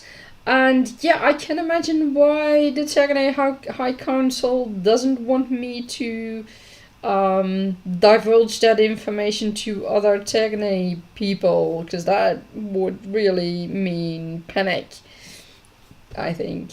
So yeah, that was what I could share, and I have no doubt that it is going to be in the Inky Winged Beats at some point, but not right now, because I don't think the High Council will approve of that. Let me read back on chat. Leora, oh sorry, I already read that. Did I not around? Yeah. Little Writer Doodles, she didn't get much done, unfortunately, battling with life and also a timeline of chapter which doesn't make sense. Oh, that's not easy indeed. What can help is just focus on the timeline at the moment and see who is where and who is doing what, and work backwards from that, and see where things went wrong, or where you need your characters to go first before they can be wherever they are now. It is how I discovered that one of my characters is actually leaving, has actually left earlier than I originally thought, because I couldn't make that gap of age and that gap of time that had passed without him leaving earlier than I originally thought he would do. So yeah, that's always a challenge, but it's a fun challenge. Leora, how are you doing? How's your reading going? Oh, I'm always curious about that. And how are your shop locations doing with the vaccines that have been put into it? I know they can keep hurting for a while. Also know that cold packs can help. It doesn't always help, but they can help with vaccinations. So hopefully that works for you. So I passed my 10,000 words goal, and I'm nowhere near done, because I mean this is I feel like I'm now slowly digging out the tip of the iceberg of this background story, and it seems like at the moment it seems like that this background story will hold a lot of information that will come to play a part in the series that will follow after this background story. It's interesting to see that. I hadn't expected it. I hadn't expected the flutter nymphs to suddenly make this appearance. And I have to check, come to think of it, the way I designed the flutter nymphs. Because I think that maybe I designed them as not to have feet and claws. Because they fly usually in the air, and so I need to check that. Did you had to restart your internet? Stream was hanging. Oh, I'm sorry about that. Sorry to hear that.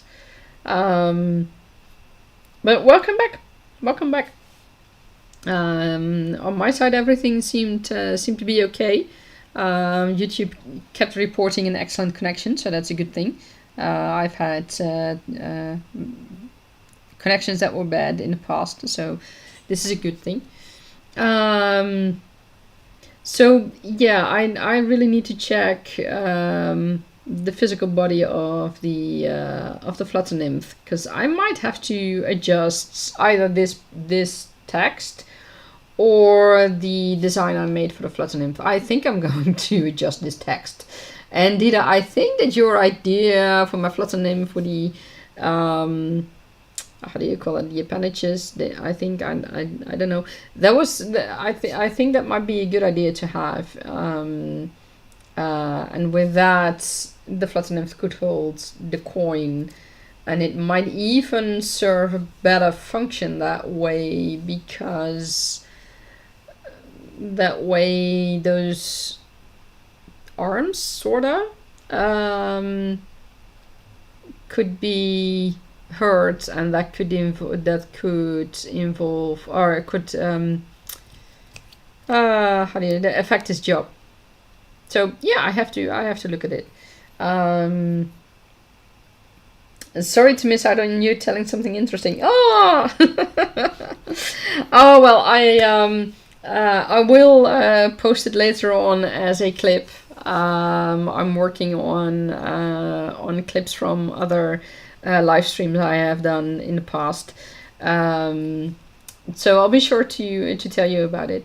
In short, the fake coins are not so much coins, are not the coins you think they are. They are they have something inside instead of the metal that they are supposed to have.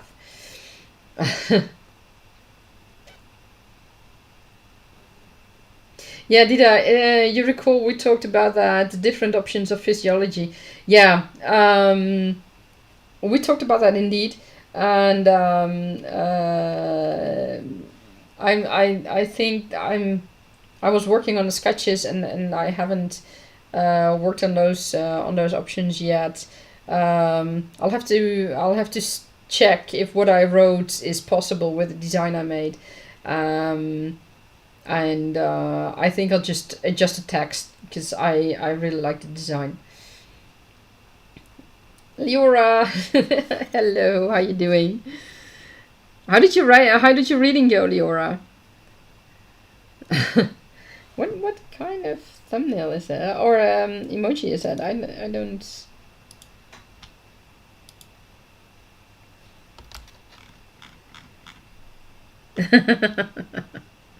Okay, I zoomed in. That's a funny emoji.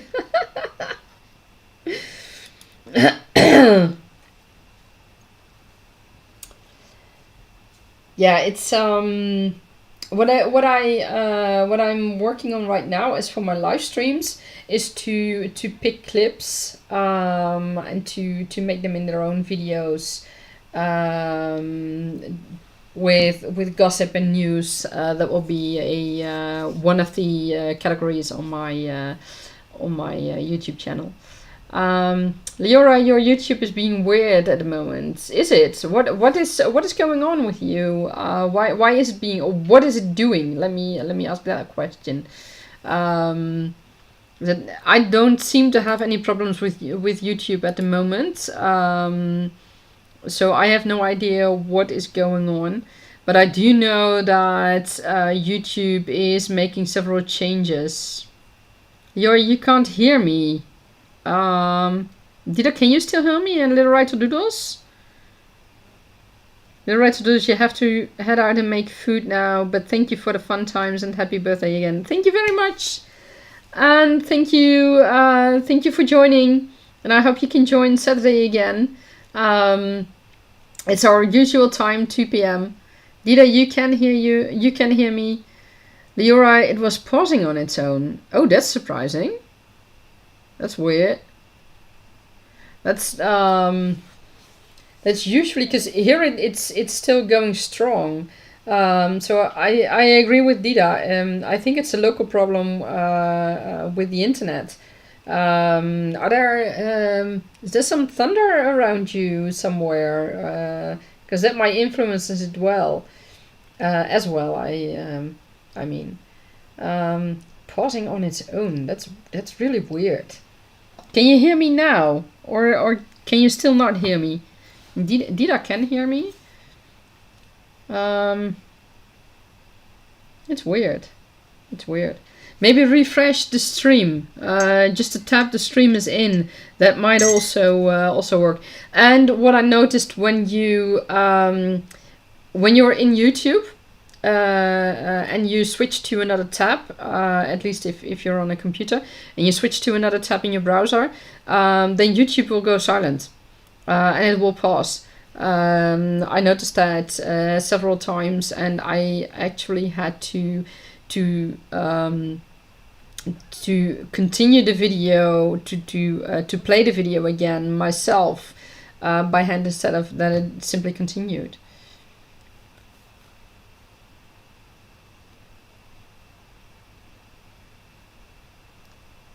Dida, you'd like to keep the chat free from profanities? I totally agree, but you make exceptions if you believe there's a certain purpose of a beep word.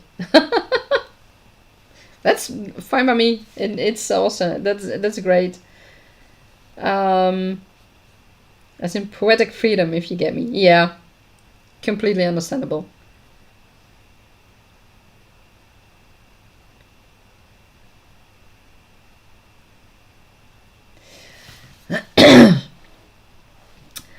Well, it's how shall I say this?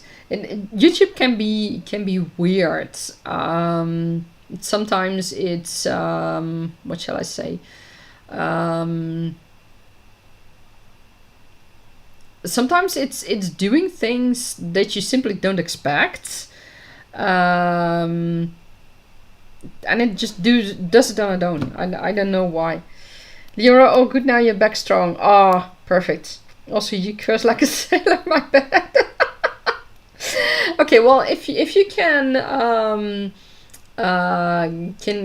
change it in words. I mean, I have started to use freckling lizards because I don't want to use the F word in my books, and in anything in my streams and in my videos and in everything I do. So I've started using freckling lizards as a swearing word. So it's finding new words, and freckling lizards, I mean, that's not even a thing. So yeah, I think that I can do that. You've been yeah. You're not hysterical about it, but I have a task. Yeah, you do, and I'm very happy that you do it. It makes my life a lot easier, and I'm very thankful for it. Thank you, Dida. Leora, you have been gaming online since the age of 7. Oh wow, profanity is ingrained. The age of 7. Oh my god. Okay, so I'm yeah, no, I cannot even, no. Because that will really show how old I am. No, I was, let's just say I was a lot older than that. Cursed, are you? Isn't that from, oh, what's that name of the movie again? It's a very old movie. With a flying dragon. He had no, I think he had no wings. It was more like a, I don't remember anymore. Oh, what's I don't know. Did a freckled lizard? No, freckling lizards. That's why, I mean, freckling isn't even a name. I have to say, I have no idea. Oh, right. Yeah, I remember again. Yeah, freckling lizards are in my story, in my world. At some point I designed them. Well, sort of. I designed them in text. Freckling lizards are actually lizards in Tergaenae. And they have freckles that they can shoot out, which they can use as sort of weapons, like poison or whatever. I have to think about that yet. I don't know yet. So that is where freckling lizards, where the term comes from, the curse word. Because yeah, you don't want to be near freckling lizards when they start to get angry and they have to defend themselves or just punish someone. Leoria, you even curse live on stream is just part of me, but this is your house, your rules. Thank you. I try to keep it. I mean, it's my streams, my videos and such. They are not meant for children, but I can imagine that not everybody likes everything. So I try to keep it a bit for a wider audience. Yeah.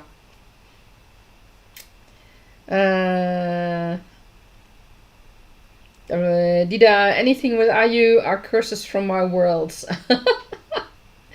Oh, no, what was that name? It's not Ayu. Arteu. Oh, now now I really need to know. Arteu. Never-ending story. That was it. That was it. Yeah, never-ending story. I knew it was familiar, but it's not Ayu. It's Arteu. Or how the heck you pronounce that, I don't know. So it was kind of familiar, but it just cut out a few letters. Did I freckling lizards then? Yeah.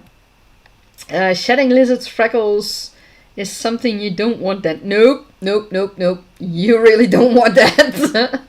Absolutely not. It's like there is a like shooting pikes from a porcupine, or I don't think they do that, but the idea that, I mean, they can extend them in a way. I don't know how to describe it, but yeah, just shooting the freckles and shedding the skin with freckles, that's also not a good idea. That's poisonous. So yeah. You're right. If I knew, I would have watched my foul mouth earlier. Oh, well, it's also in my own fault. I didn't say anything about that, so you're forgiven. That's okay. That's okay. It's not something I really talk about. I don't know. I didn't really feel the need to, but I think it's a good thing that you brought it up, because it's a good thing to keep in mind. And I'm surprised I didn't really do it earlier, because I watch a lot of vidIQ on YouTube, and they do weekly live streams where they audit channels. And they say during the live streams that certain channels won't be audited because of the content of the channels. And if you do certain things in chat with them, you will be temporarily blocked or banned or whatever. So yeah, I guess I got the inspiration there somehow, but I never voiced it really. But Dida knows me quite well, so that's a good thing. Dida retracting the skin to make the freckles shoot. Yeah, in a way, I think. I haven't quite thought of that yet, but you have the freckles. I mean, I have moles here on my skin, but the freckles really shoot out and they reform again later on. Or some kind of poison shoots from the freckles. I haven't made my decision about that yet. It's one way or the other. You do not want to confront freckling lizards. But I like your idea about retracting the skin to make the freckles shoot. Yeah, it's at some point, in one way or the other, freckles and poison are related.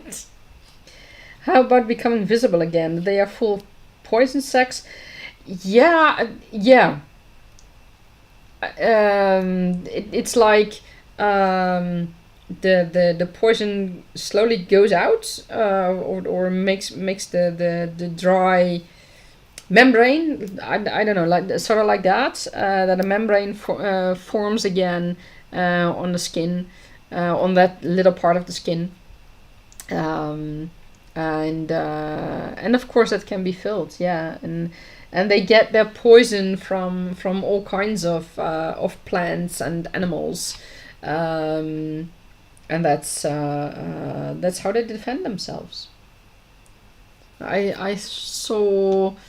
Let me see if I can find that again. I think I retweeted that. Yeah, I'm still on Twitter, but only because I can't get Blue Sky working on my phone at the moment. That is very annoying, but I'm working on that. Okay, I saw this from Weird Animals, I think. It was a... Oh, here. Yeah, I see. The milkweed locust. They can secrete a noxious fluid from the thoracic joints and gain toxicity from plants. I mean, this is... Let me see if I can copy this in the chat. Because I don't know... It should work. Yes, that one. I mean, this is weird, but I know there are even weirder animals and creatures on Earth, so it shouldn't surprise me. But it's all trying to...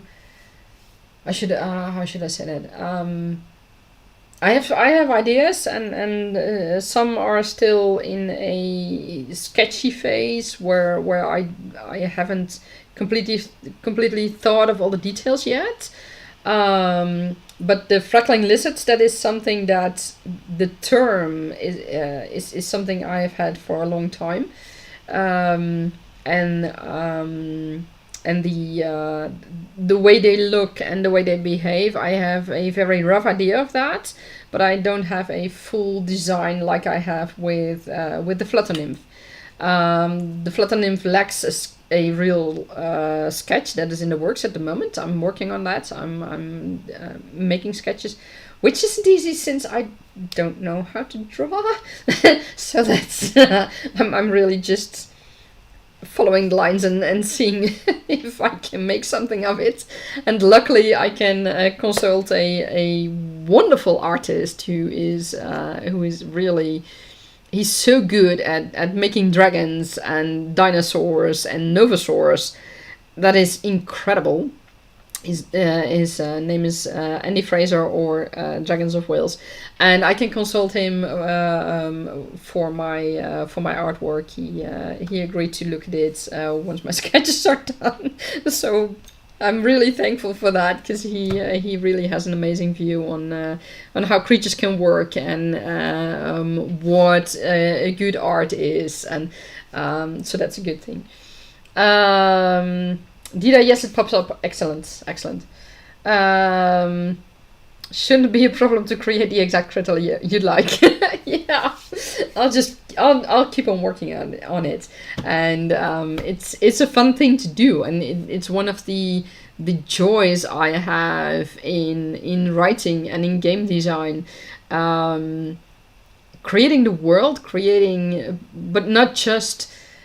how shall I say that? Not just decide where mountains and rivers and forests are, but also completely different creatures and plants and trees and fruit and all of it.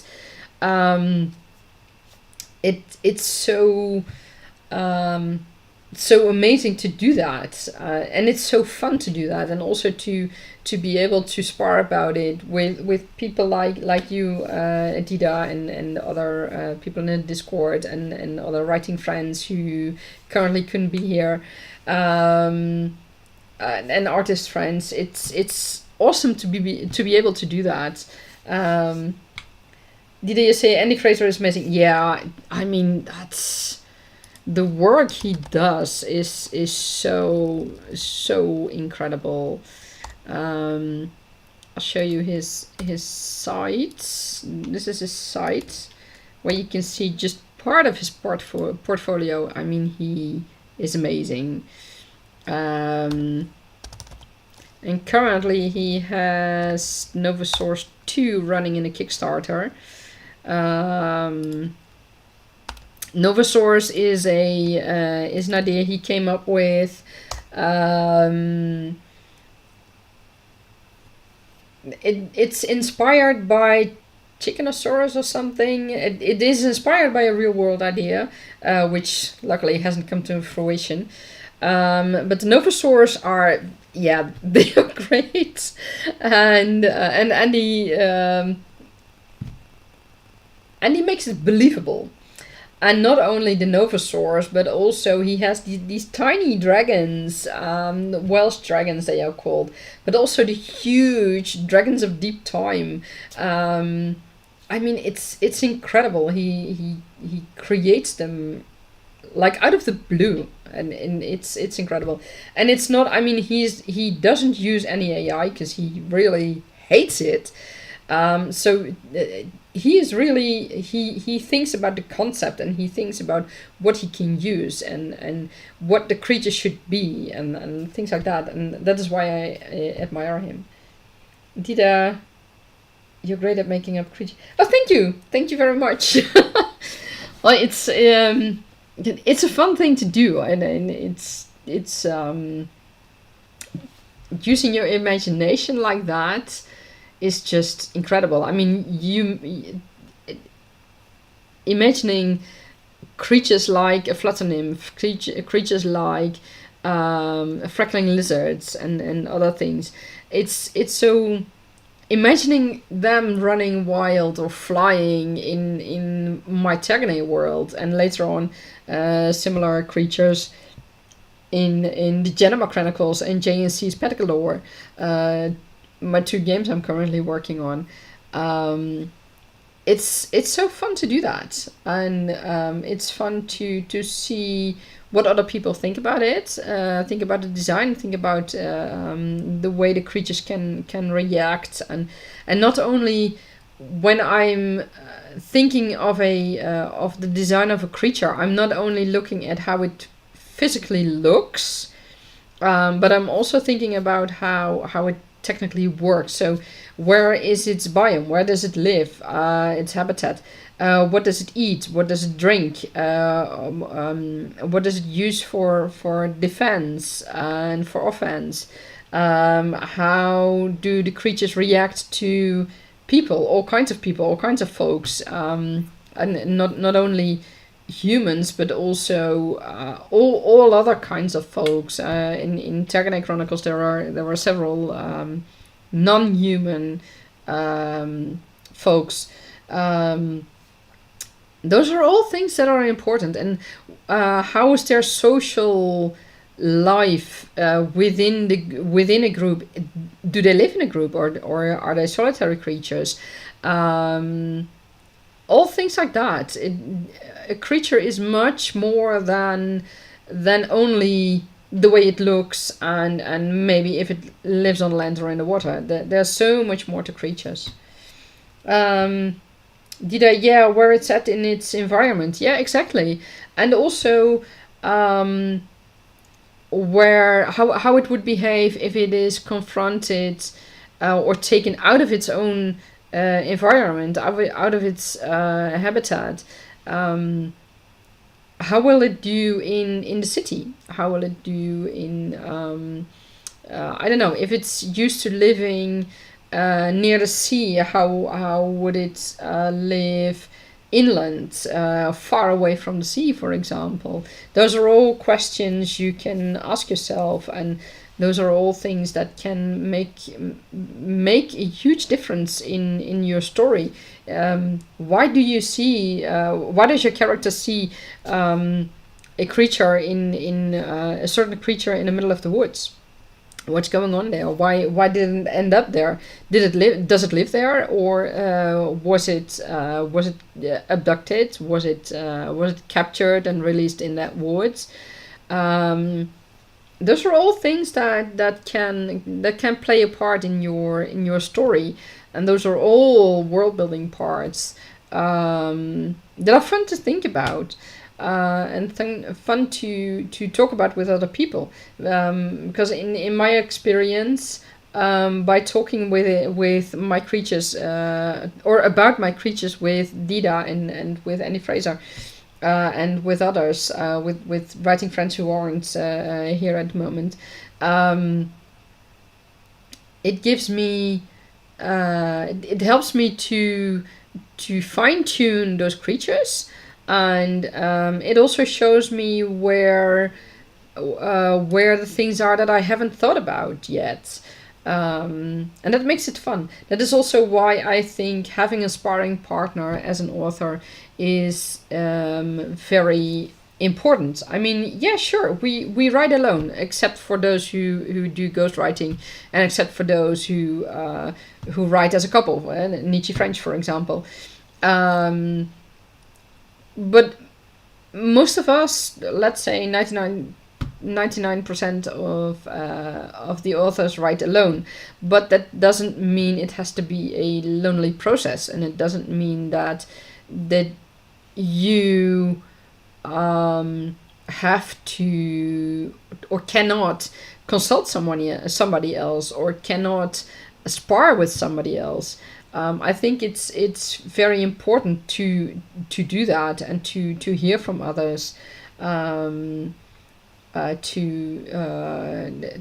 to, and it's not only to hear what you've done good, but also to see where you can do better, and where things are missing, and maybe you are intentionally leaving things out, which is a good thing, but you have to keep in mind why you are intentionally leaving things out. So that is why sparring partners early on in the process are very important. At least that is how I feel. Dida, you've helped an awful lot in honing many details in my world. Oh, you're welcome. I'm glad I could help that way.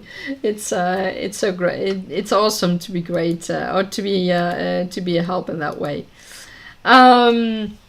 It's so fun to spar with people, and not only during write-ins. I mean, we have the usual write-ins before COVID, and luckily they are starting up again now.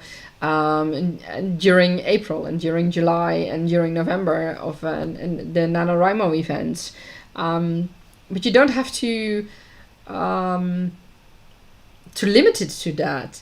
Dida and I, we spar a lot through Discord, and it's awesome to be able to do that. But if you have friends in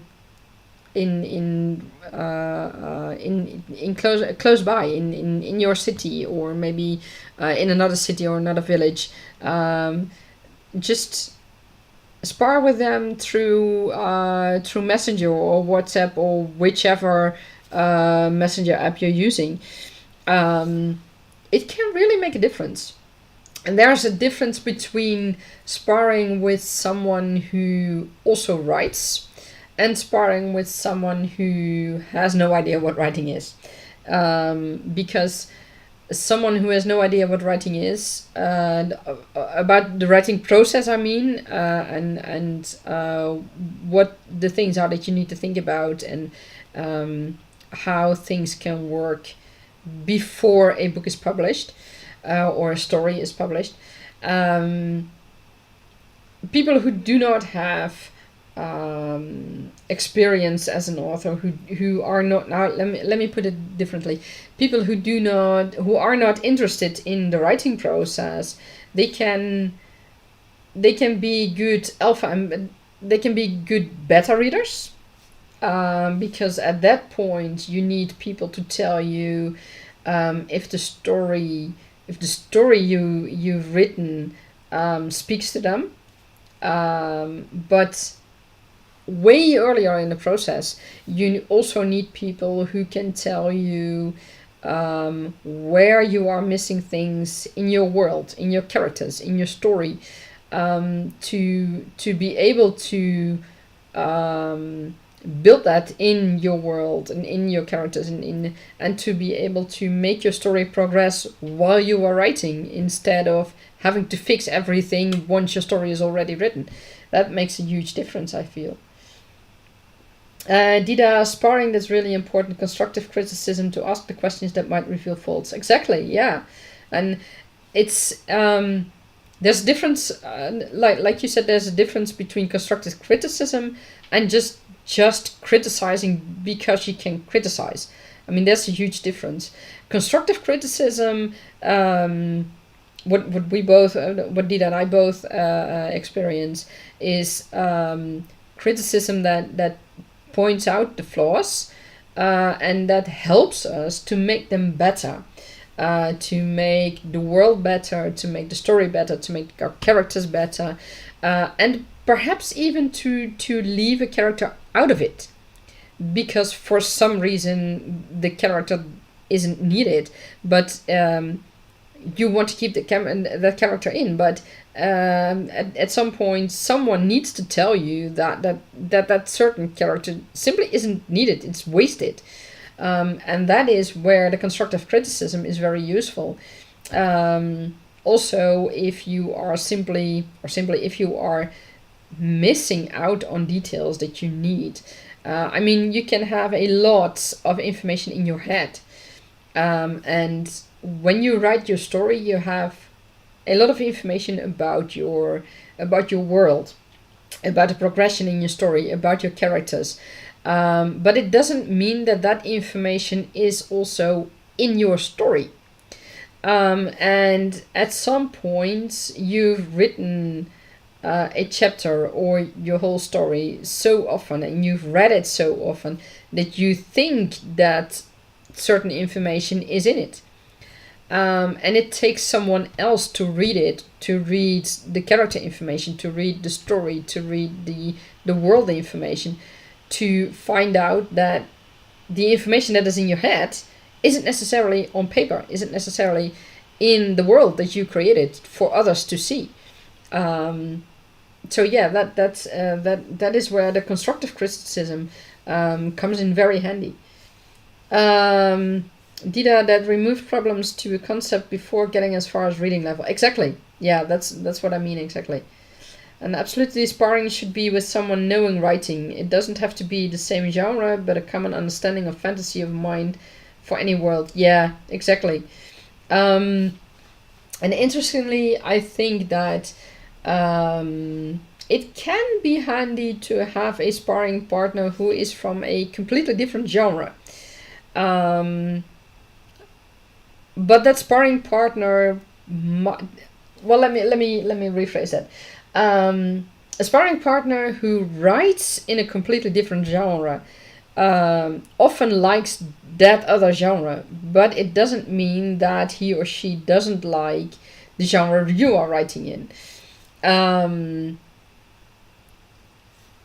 So when you are writing, say, fantasy, I mean, I'm a fantasy writer, I'm a high fantasy writer, and you have a sparring partner who writes crime novels, and who doesn't read fantasy stories. They are not used to how things in fantasy stories work, but they are used to reading and writing. They are used to the flow of a story and the flow a story should have, and the progression a character should make, and that is where they can give good constructive criticism. At the fantasy level, they might not be able to give you the best constructive criticism, but that's a whole other point. Challenge the things that works and pry into the things not defined yet. Exactly, Dida. You're absolutely right. I mean, it might work for me.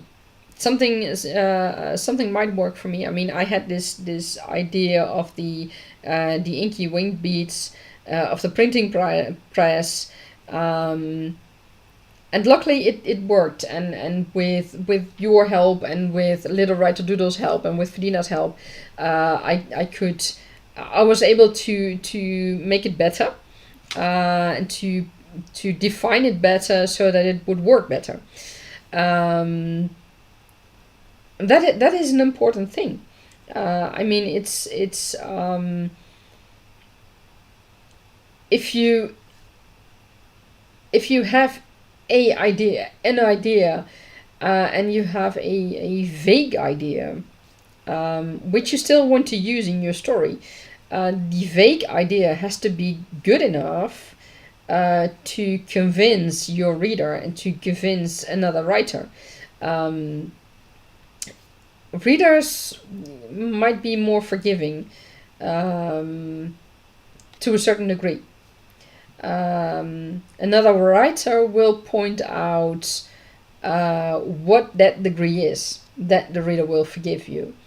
And that is something, that is the reason why you need a sparring partner, why you need a sparring partner much earlier on in the process than when your book is finished.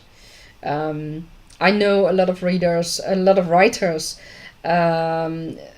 keep the stories close to the chest, keep the stories really to themselves. But that can also mean that once you have written your story, and for those who don't know, writing your story is not like, often not like, you write it and it's finished and it's complete and it's good, and you write it in one go and there you have it.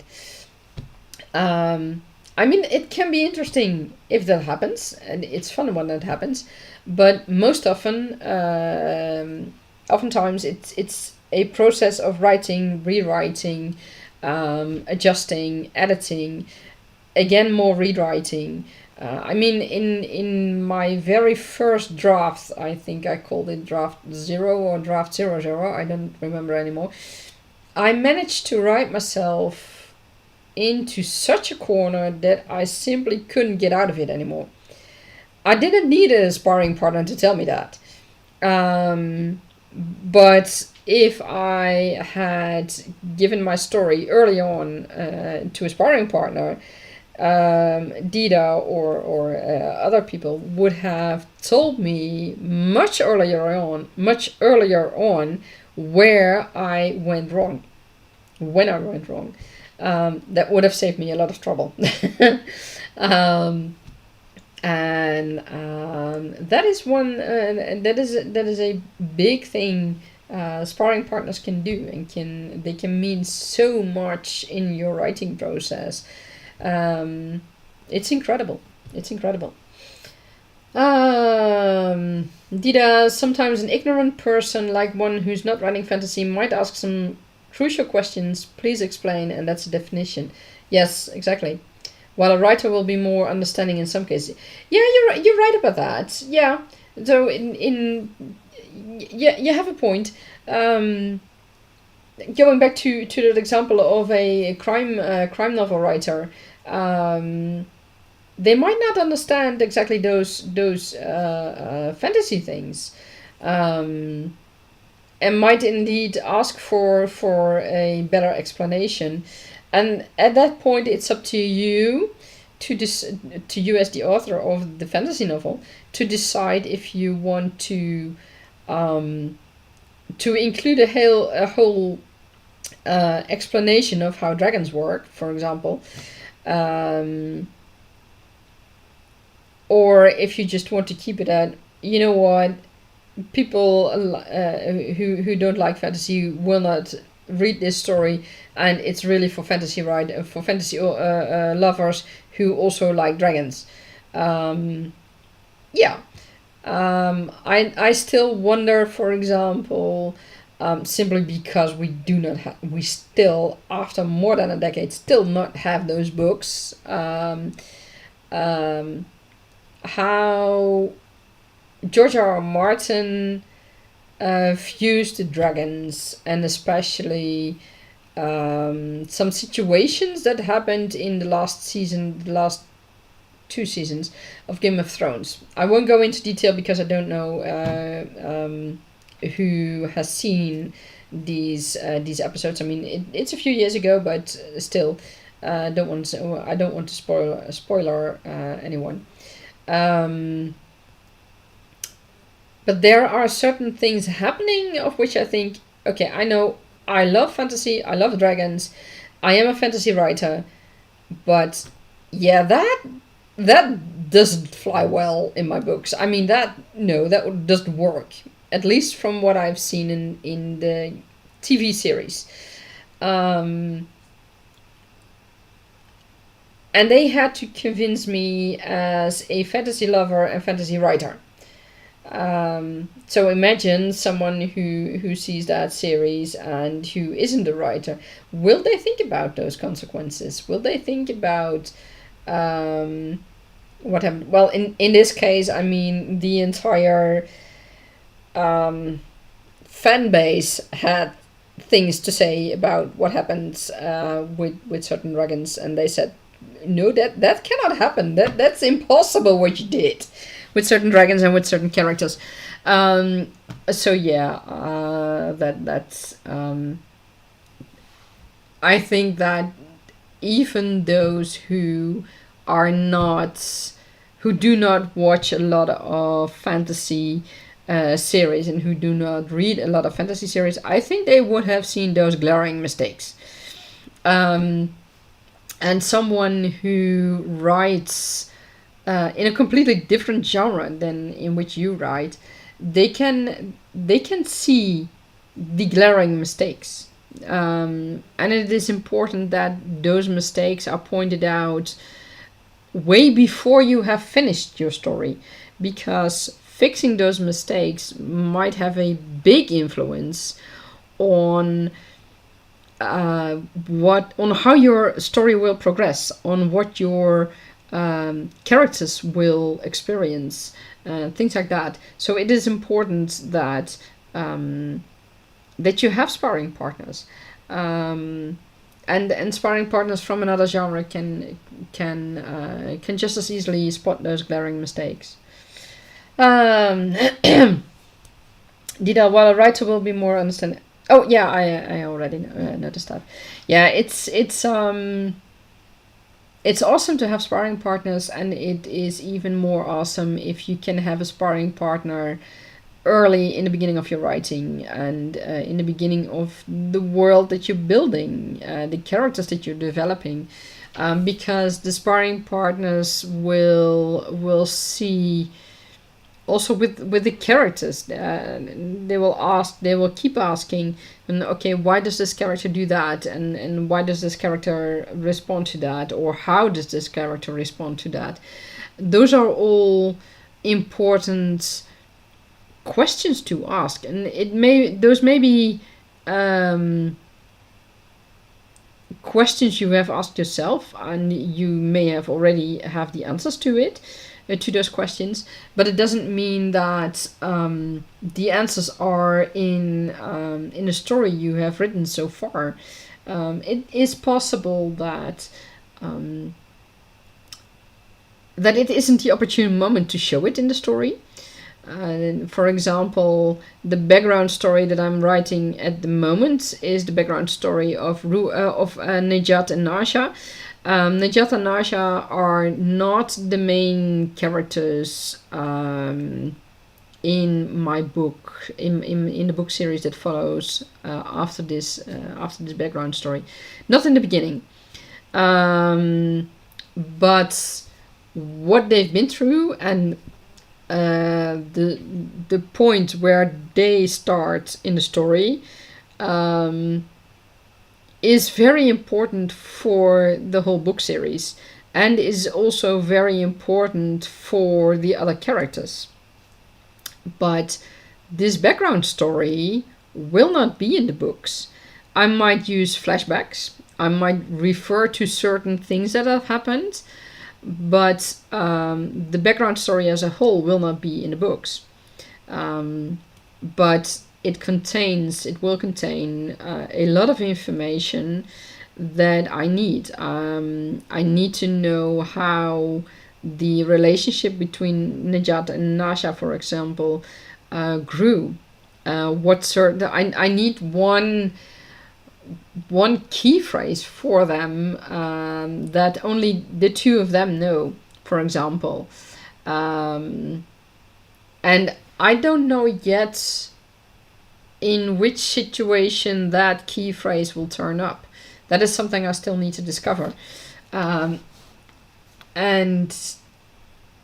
that is, it is something from this background story.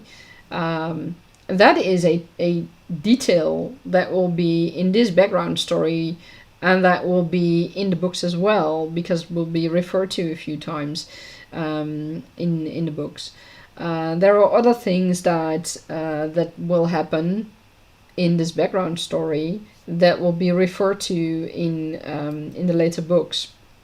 I already have in the later books, in the story, or in the new outline I made for the series. I now made an outline for the series.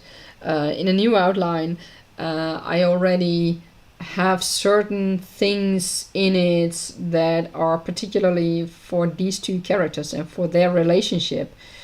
And it is those are things the other characters have to deal with, or see the results of, or have to treat the results of. For example, my main character, one of my main characters in the Tergaenae series, is Ayla, and she's a healer, and she's a very powerful healer. She's an elemental healer, as it is called, which means that she has access to, it's not power over, but she has access to the element of water, which is a very important element in healing in Tergaenae. So and she's very powerful with that. She has a very good control over her own access to the elemental magic of water.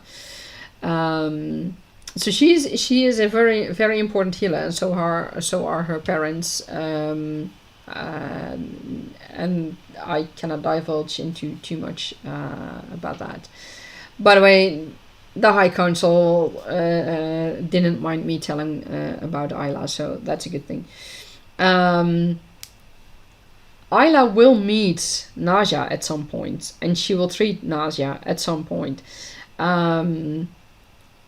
I already wrote a scene, a chapter. It started out as an idea for a scene, and it became a chapter. And it is not necessarily, it's not so much at that moment the treatment she does, but it is the consequence of everything that she's been through at that point. And the same goes for Najat. And that makes it so important for me to know more about their background, because in that chapter things come together, and in that chapter, that one sentence that I need to know is what is crucial, is in a way a turning point in the chapter. I still don't know that line, but I will figure it out. I will discover it. But that's the reason why this background story is so important, and that is also the reason why a sparring partner also for the background story can be very important. I sent it to Dida, and I sent it to other people in the Discord, to get an idea of how things are,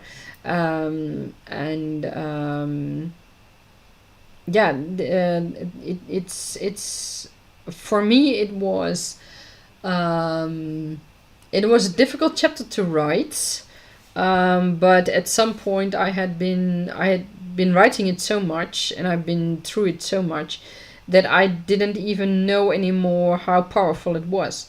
And that is the moment that you need a sparring partner, because at that moment your sparring partner can say, okay, that bland feeling that you have, yeah, it's bland, and that's correct. Or the bland feeling you have, well, that's fine that you have that now, but what you wrote is powerful, or what you wrote is has a high influence, or whatever. And that is why sparring partners are so important in the whole of the process of writing a book. Let's check up with check up with chat.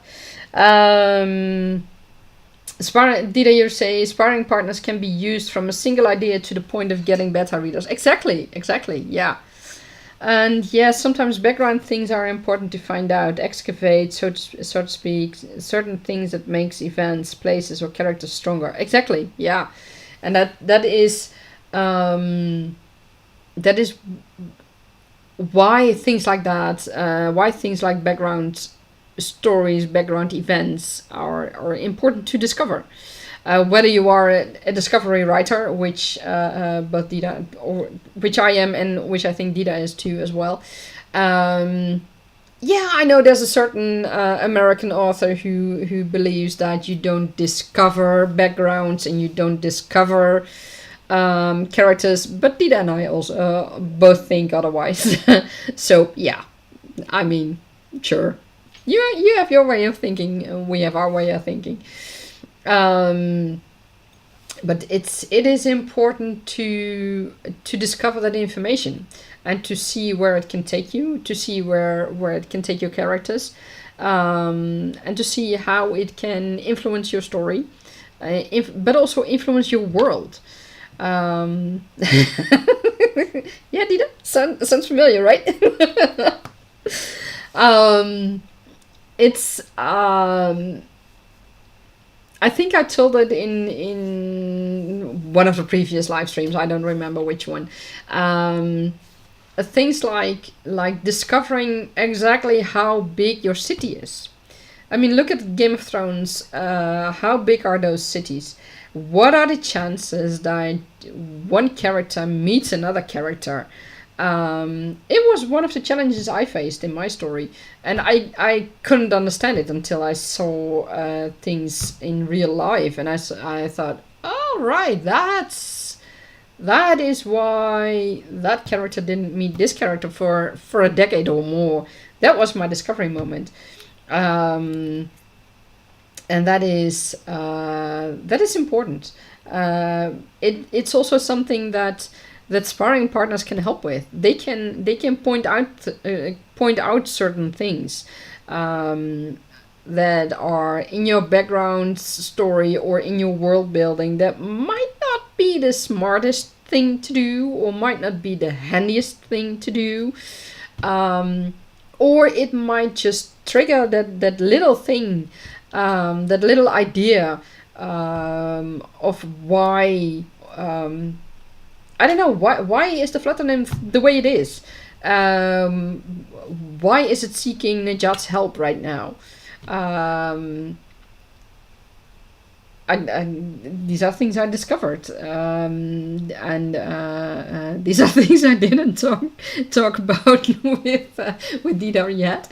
But it's the way flutter nymphs behave, and that they are curious and that they like to check things out. They are curious to a fault, or they can be curious to a fault. Those are all things I have talked about with Dita and also with Andy, to point it more down, to figure out, okay, and to discover what makes this creature tick. Also how does my world work? Where is the place of this creature in my world? So yeah, there's a lot of discovery to do, and sparring partners can help with that as well. Dita, you certainly discover backgrounds all the time. Yeah. Yeah, we do. You do, and I do. And those are fun to discover. It's always so great to have that, and to backgrounds are fun, or can be fun. They are usually interesting. I mean, in my background story, I started for my main antagonist, Moira. I discovered a few things I really did not expect. She in the books, she is a tough lady with a certain background, but in the background story, she's quite different, and I'm slowly peeling away why she is so different and what makes her become the woman she is in the books, because that is an important growth. I won't say if it's for the better or the worse. That is something for you guys to decide once my books are finished. but there is growth, and also that is also an important thing that you have to keep in mind. Your character grows. We all grow, for the better or the worse. We all grow. We all go through all kinds of things, and one day we respond to something to which we wouldn't have responded earlier on or later on. So yeah. There's no point to write about boring characters. They're better off in the real world being forgotten. It's natural that books are about someone special. Exactly. Yeah. And I mean, even, well, no. Let me rephrase that. Exactly, to a certain point. In a way, boring characters in boring people in real life also have a function. If only to be, how shall I say this? To be that one person who always walks in brief shorts, even if it's in the winter, and with a t-shirt on, and who is not completely in his right mind. I mean, those can be people who may seem boring because they just walk and don't seem to do anything, but they are part of your village or of your city or whatever. So that's how should I say that? It might be boring on the surface. He or she might be boring on the surface, but there might be something deep within that shows why this person, or in your world this character, is the way he or she is. And that is where the discovery of the backgrounds comes in, and also why is the character the way it is, and how do you deal with that, and how do your main characters deal with that. And that's important. Dida, we need to remember that a boring person is interesting to someone else. Exactly. Yeah. Statistic is. Yeah. Okay. Statists. Yeah. Those who work with the numbers. Exactly. I mean, for the world of me, do not ask me to do that for my job. That's a fun thing. I mean, I would hate it to do it as a job. And in the meantime, I'm keeping track of all my characters. I currently have about 100 characters, I think, if I count every one of them. I keep track of the dragons in the game Dragon Cave Net. Or Dragon Cave. It's such a fun game. I mean, it's literally just collecting pixels in a way, but it's still a fun game. And I have about 2,000 dragons or so. I don't know exactly, but I kept track of the data of their date of birth and date of growing up and etc. etc. I mean, was there a point to it? No. Is there still a point to it? No, exactly, absolutely not. But I worked with data like that at that moment a few years ago. Did it have anything to do with my job? Hell no, absolutely nothing. But does it matter? No. So yeah, it's a fun, quirky thing I do sometimes. Yeah, and I can imagine that statists kind of do the same. Fillers, yeah, exactly. I have several real fillers, the people who fill the marketplace or a building or a palace or whatever needs to be filled with people. I mean, I am always so surprised that writers or people who work on television series or movies or whatever, they don't think about the other people who are all there. I mean, it's the cooks, the guards, the cleaners, the people who the gardeners. That was a hard word to find. the people who snuff out the candles. I mean, so there are so many people in the palace. Um, and those all make up the background of the palace for the characters, for the main characters to see and to experience. But also a marketplace. I mean, imagine having a marketplace where only your characters are. I mean, either something terrible has happened and everyone else fled the marketplace, or they're just setting up the marketplace. I mean, I see that here in my village. When I go to my job, I work really, really early.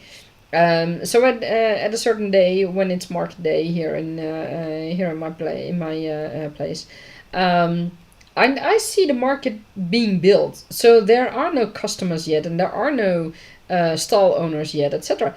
Which is logical because the market is still being built. So in that case, it's logical that no one is there yet. But imagine your characters arriving at that market when it has just been built. I mean, it's being built at what is it? I think around 6 a.m. or something. So they're done putting all the stalls down without content around, what is it? I don't know, 7 o'clock, 7:30. I don't know, something like that. And your characters arrive at that marketplace and it's empty. There are no supplies, no wares, nothing. There are no stall owners, nothing. So what happened? Your characters are confronted with that situation. Did they arrive from another planet and they arrived right there at that marketplace at that moment? Then they might just think, and suppose it's summer, it's high summer, and it's just before the equinox, and which means that the sun is already up at 6 a.m. The sun just before the equinox, the sun. I mean, I have to rephrase that. It's really light around 4 a.m. You don't need any artificial light anymore because the sun is just peeking over the buildings. So imagine someone from another planet arriving at that marketplace while it's utterly light. I mean, you only need the sun just to rise above the buildings, but otherwise it's completely light.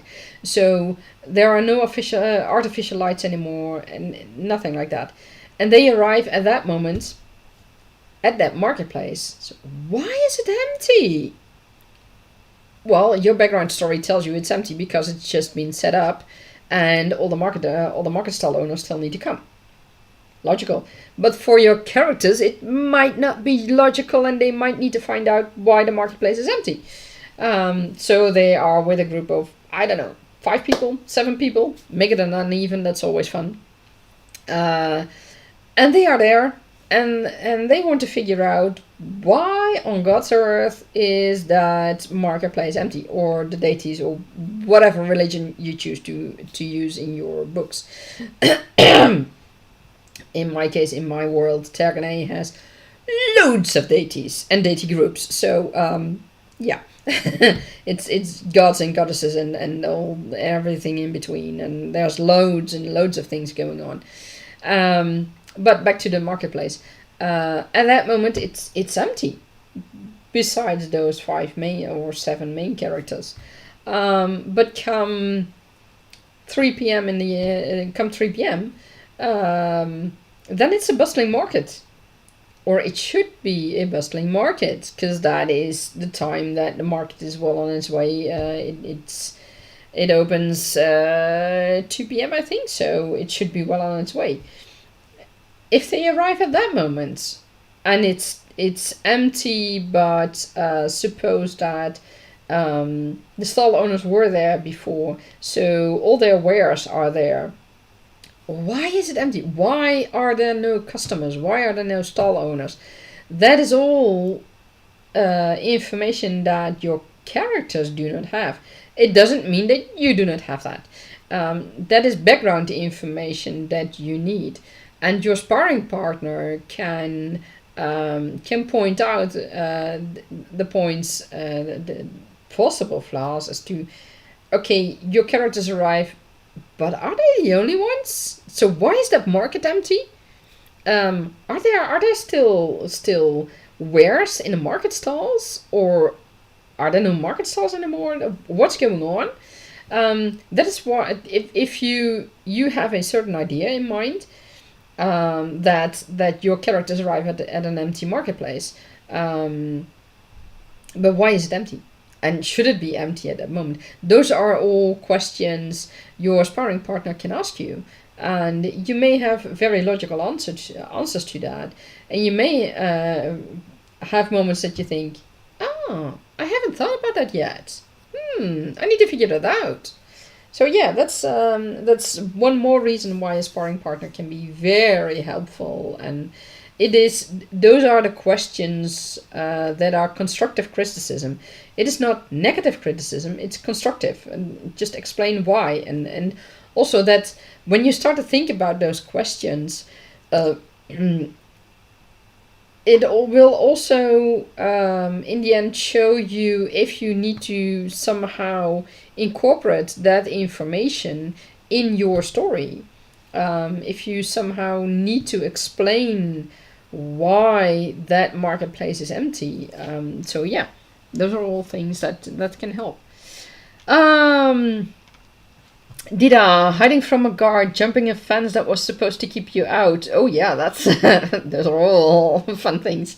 You're chasing a burglar, you go there early to catch that retailer before he's done setting up. Yeah, all very valid reasons. There are so many options. Yeah, you're absolutely right. Then there's one heck of a scorch mark going through the entire place and smoke still wafting about, but where's everyone? They burned? Maybe, perhaps, or they fled from the dragon. Just a few ideas. Such situations might be good writing prompts. Put a chapter mark here, your sparring partner says. Well, let's see. Stream marker. Yeah, absolutely right. The point is, I think that I've been streaming so long that I can't take clips directly in YouTube. I had that with the stream that lasted 6.5 hours or almost 7 hours. I thought, I had put check marks, and then that's easy because I can easily clip it. No, it was way too long to take clips, and I had this part where, for some reason, the be right back part was triggered by a key combination I had pressed accidentally. And I hadn't seen that for, I think, about 20 minutes. So I was 20 minutes further, and I had been typing around because it all went well. And only then did I notice the be right back screen was activated. So I was, okay, you know what? I'll cut it out later. And then I came to the live stream when it was processed, and it said, nope, can't do that. The stream is too long.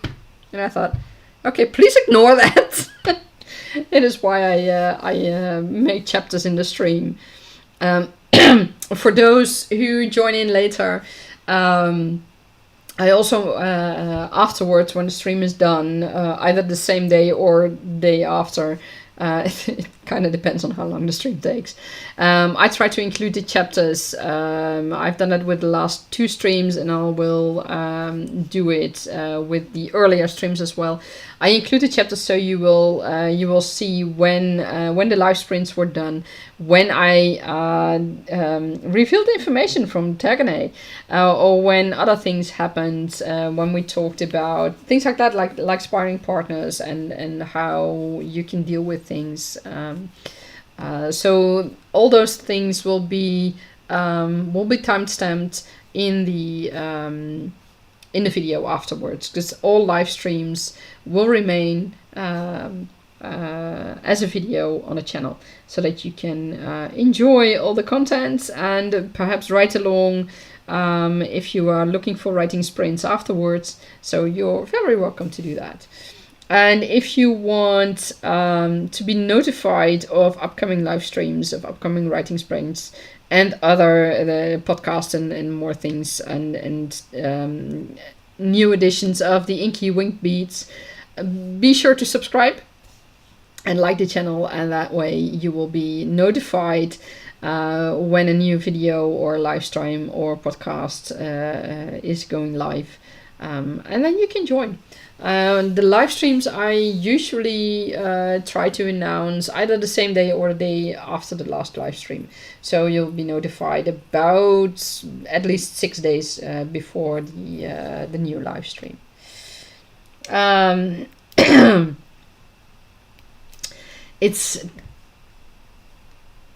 It's also fun to see where other people put the emphasis on. I mean, you might have a great idea about a certain detail in your story, a detail which you think is very important, and your sparring partner might just read over it, for example, and think, oh yeah, that's okay. Okay, this is the 10th time I read about it. What's so important about that darn detail? So they might think, okay, nice detail, fun, but no function. But they also might start to ask you questions about that certain detail and ask you why the heck it is so important that they have seen it now for the 10th time and they still don't know why it is so important. That is the key moment that you ask, that you ask yourself, okay, why is that detail so important, and why don't other people see that in the same way? That is, how shall I put it? That is essential information, because you have a certain idea in your head, you have a certain picture, but apparently that picture doesn't translate well to whoever is reading what you have written, and that is the moment that you need to check if you have done something wrong in your world building or in your story or in your character development, because those are things that are important to know and to check, and to think about, and to see if you need to adjust things. Okay, after talking for so long,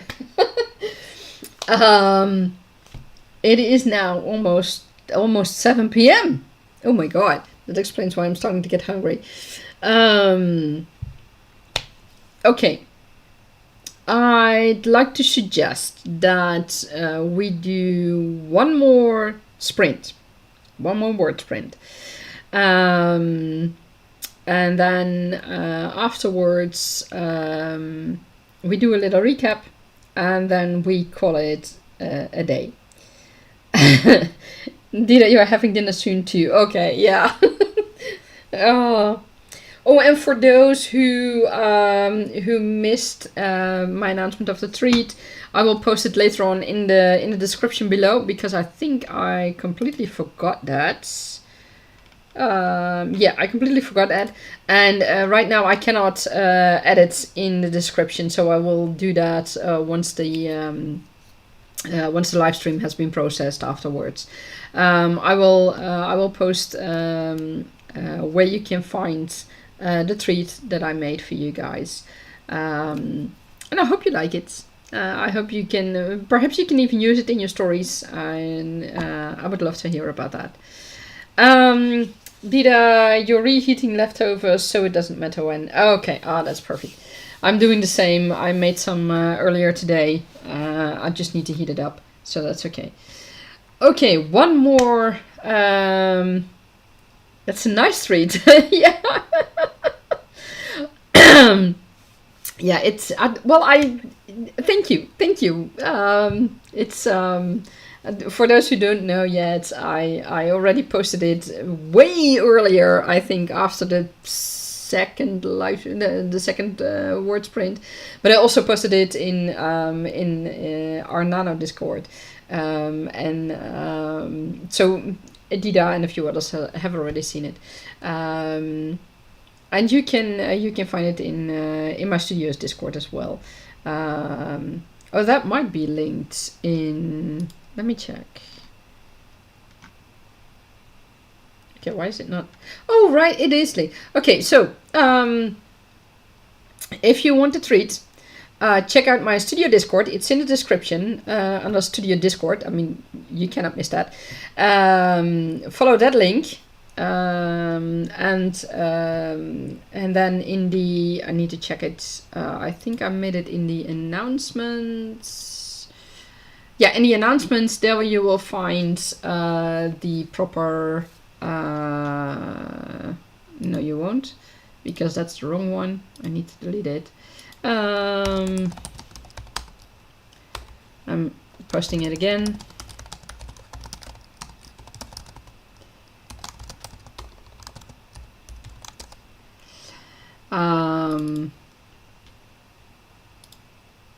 That one. Okay, so join my Discord, the studio's Discord, and then you will find in the announcements channel. The studio Discord is specifically for all things world building, inspiration, tips. Later on, I will have a course about world building. I'm currently working on that. To finalize things to upload it, and in the future you will be able to get a little bit more about that. You will find information in the future about JNC Pet Galore and Genoma Chronicles. So that is specifically all for my studio Discord, and there you can find and also about the books and such, and Tergaenae, the world. So I've put it all together in one Discord server. So you're very much welcome to join the Discord server. And in the announcements channel, you will find the birthday treat, and I hope you like it. I wish you all a lot of fun with it. Okay, so that's it.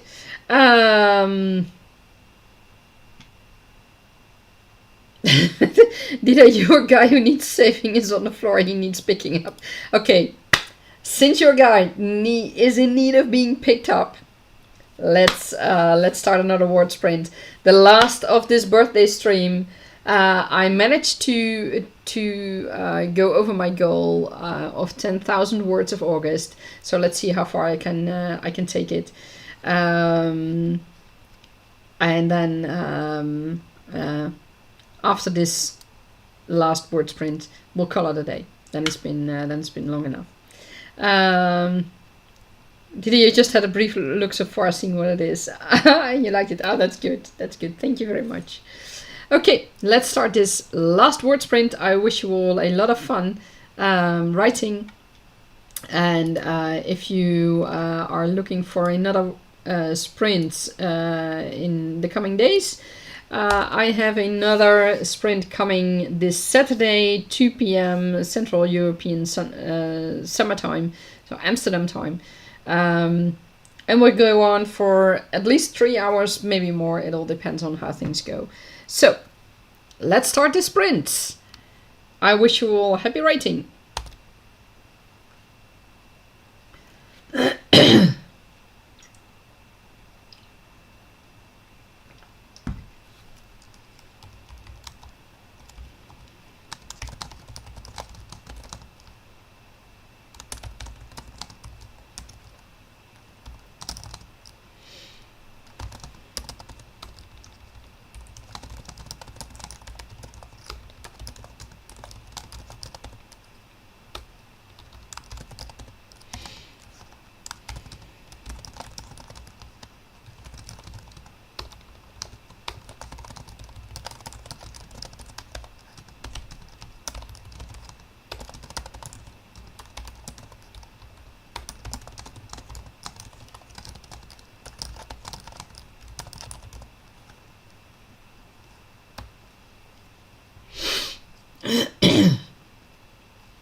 One moment, I need to pick up my phone again.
And I'm back again. I needed to answer that phone call.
And I'm back again.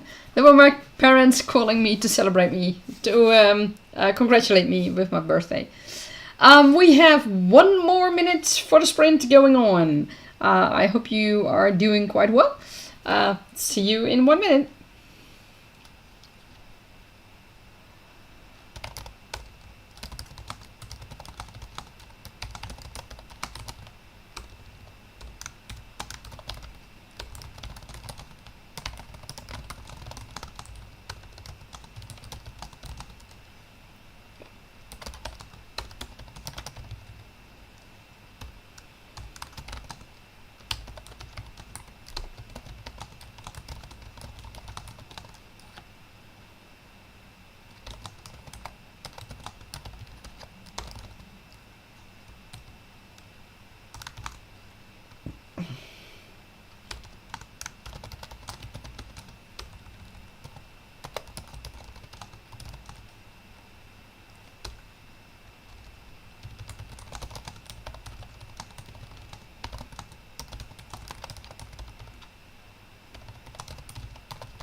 And that's the end of the sprint. I hope you did well. I managed to write another 472 words in this session. I was interrupted with 2 phone calls, so yeah, that's okay. It was all to celebrate my birthday, so that is a good interruption. It gives me a total of 10,592 words, and more importantly, I'm getting more information about what exactly is going on. At this point, the Tergaenae High Council told me I cannot divulge that information to you guys. So I'm sorry about that, but I have to keep it a secret, because even telling you about this information that I have just uncovered, yeah, that's even too much for them. I can really, they are not willing to take the risk to have it here, to have that information available here. They think there is too much risk to that it might transfer somehow to Tergaenae, and they don't want to risk that. So my apologies. A lot has happened in those 472 words, but unfortunately I cannot divulge any information of that. There's one tiny detail they allowed me to tell you guys, and that is that the flutter nymph is in pain but is being treated. So I hope that that it will recover in due time. Luckily, one of the dragon riders has experience in treating little creatures like the flutter nymph, so my hopes are high for them. Dida, you wrote 527 words here. That's fun. That's awesome. Great. And I wrote 472 and you 527. I like that. How did it go for you? It's always fun to write in these sessions. I didn't make my session target, but in this case I forgive myself, because I had these 2 phone calls in between. And the rest of the day I managed to get a reasonable amount of words in, so that's a good thing. I'm happy with the results. I've been given a few surprises, but these are good surprises. So to recap, because I promised you a recap, I could divulge some information. There is a lot going on in that village, and especially in the ancient forest near the village. The outsiders are abusing the flutter nymph family because of the mushrooms growing there. And there will be a lot of development before this is solved. So it will be interesting to see. Today we talked about sparring partners as well in great length. I love talking about it with Dida, and it's truly something that is it's truly a subject, and yeah, that is important, and it is good to think about it.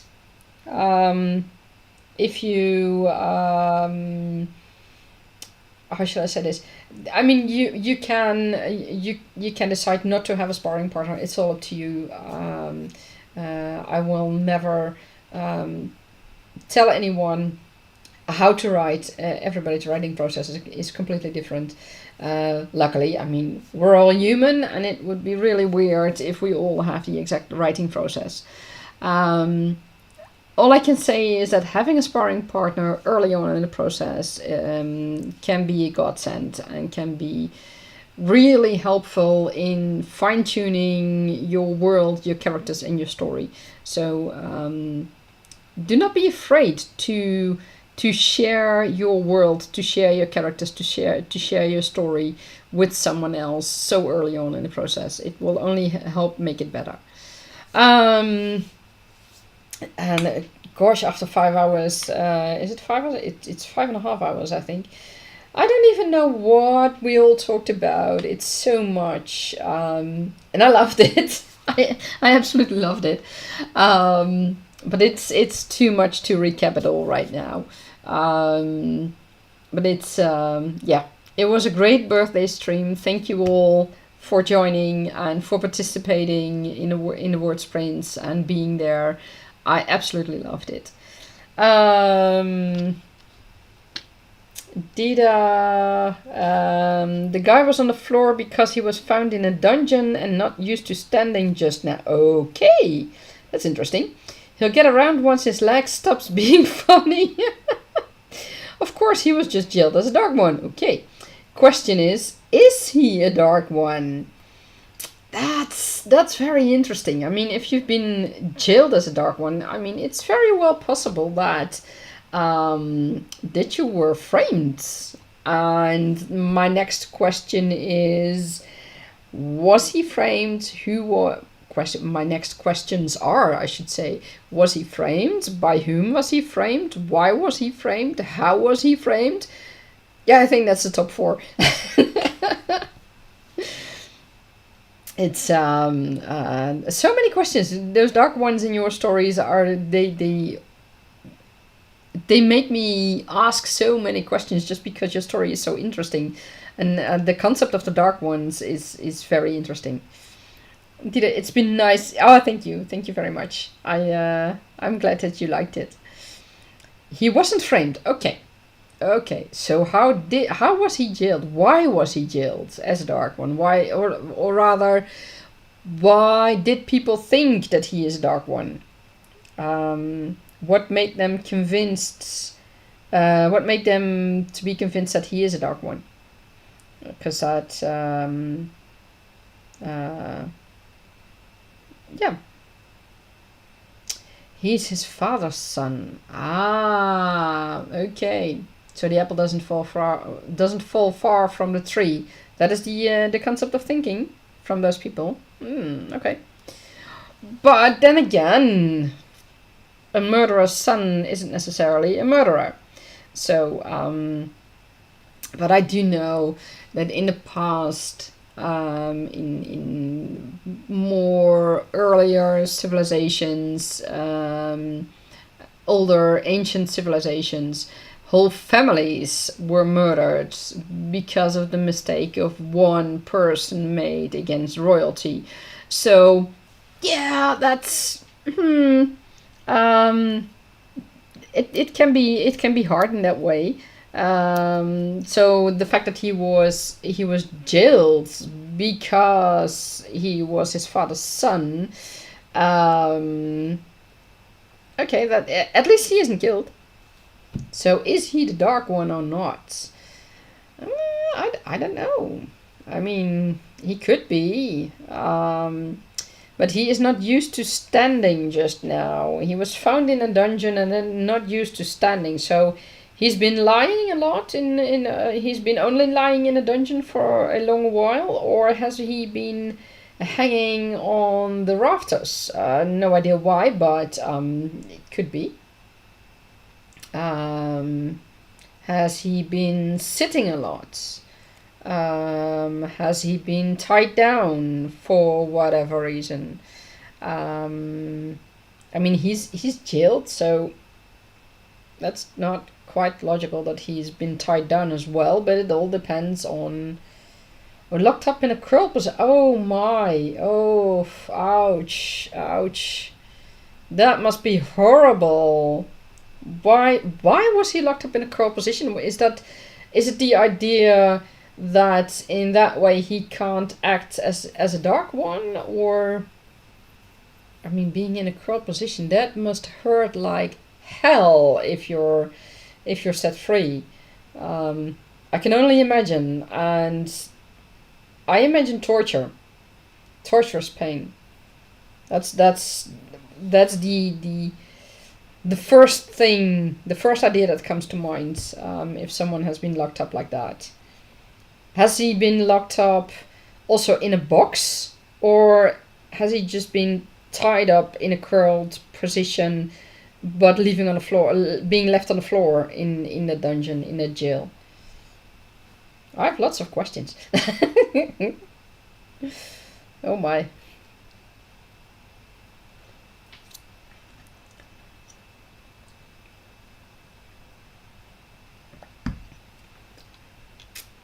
Oh, and for those who are keeping track of their word counts at the NaNoWriMo site, remember to update your word counts, because that's I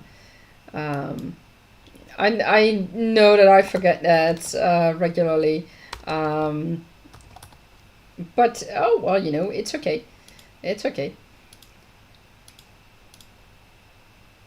And I'm actually updating it right now, just to make sure that I don't forget it.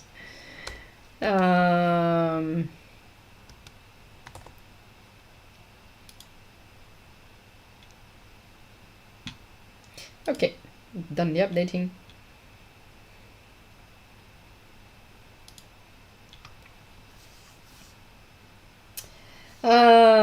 Stream stopped again. Oh wait, it says it's muted.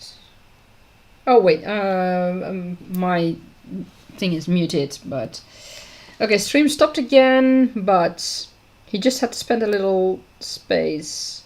I wonder why the stream stopped again, because for me it's still playing. I can see myself talking, so in my window it is still playing. Is it possible that there is a local problem with you? Let me put that in chat as well, because you seem to still have chat. Oh, you can hear me. Oh, that's weird. You can hear me, but you can't see me. You can't see me move. Oh, that's okay. Maybe YouTube just froze again. Oh, probably a local problem. That's also possible. Yeah. Because at the moment I still have an excellent connection. I'm really surprised by that, because in earlier streams, especially in the beginning, I had really bad connections. Yes, you can see me. It just froze. Okay. Thank you. Thank you. And hanging yet again. So weird. Oh, I'm so sorry. Well, I guess that means that we should stop the stream. Maybe YouTube is telling us that 5.5 hours is more than enough for today. It seems that YouTube kind of somewhere has a limit as to what it can handle. I have no idea. For those who are joining in just now or later on watching it, in the description below you can find the link to my Discord channel for the studio. and there you will find in the announcements channel the treat that I made for you all today. I hope you like it, and just have fun. Maybe you can use it also. Oh, thank you, Dida. Still a very merry birthday. Yes. I loved it. I love it. If you'd like to join the next live stream, it is next coming Saturday at 2 p.m. Central European Summer Time. It's Amsterdam time. And if you want to be notified of new live streams, then hit that like and subscribe button. And you will be notified of new live streams. I usually announce them at the end of the day of the live stream or the day after the live stream. So you usually have about a week until the next live stream takes place, about a week after the announcement. I have weekly live streams every Saturday at 2 p.m. And this was a special live stream because of my birthday, so that is why it was on a Saturday. It was this Thursday. With that, I would like to thank everyone who came into my live stream, who participated, and who joined with the writing sprints. I hope you all had a lot of fun. And for those who watch this later, I hope you had a lot of fun as well. I wish you all the best with your writing, and do share your experiences and everything about your writing in the comments below, and I will try to answer all your questions and experiences and all in the coming days. I wish you good luck on your writing. Have fun, and most importantly, enjoy your writing, how hard it ever may become. As long as you keep having fun in your writing, that is what is important. And if you need a sparring partner, feel free to also join the Nano Discord. That link is also in the description below. And we are happy to become a sparring partner. So I'll see you all later. Have fun. Bye.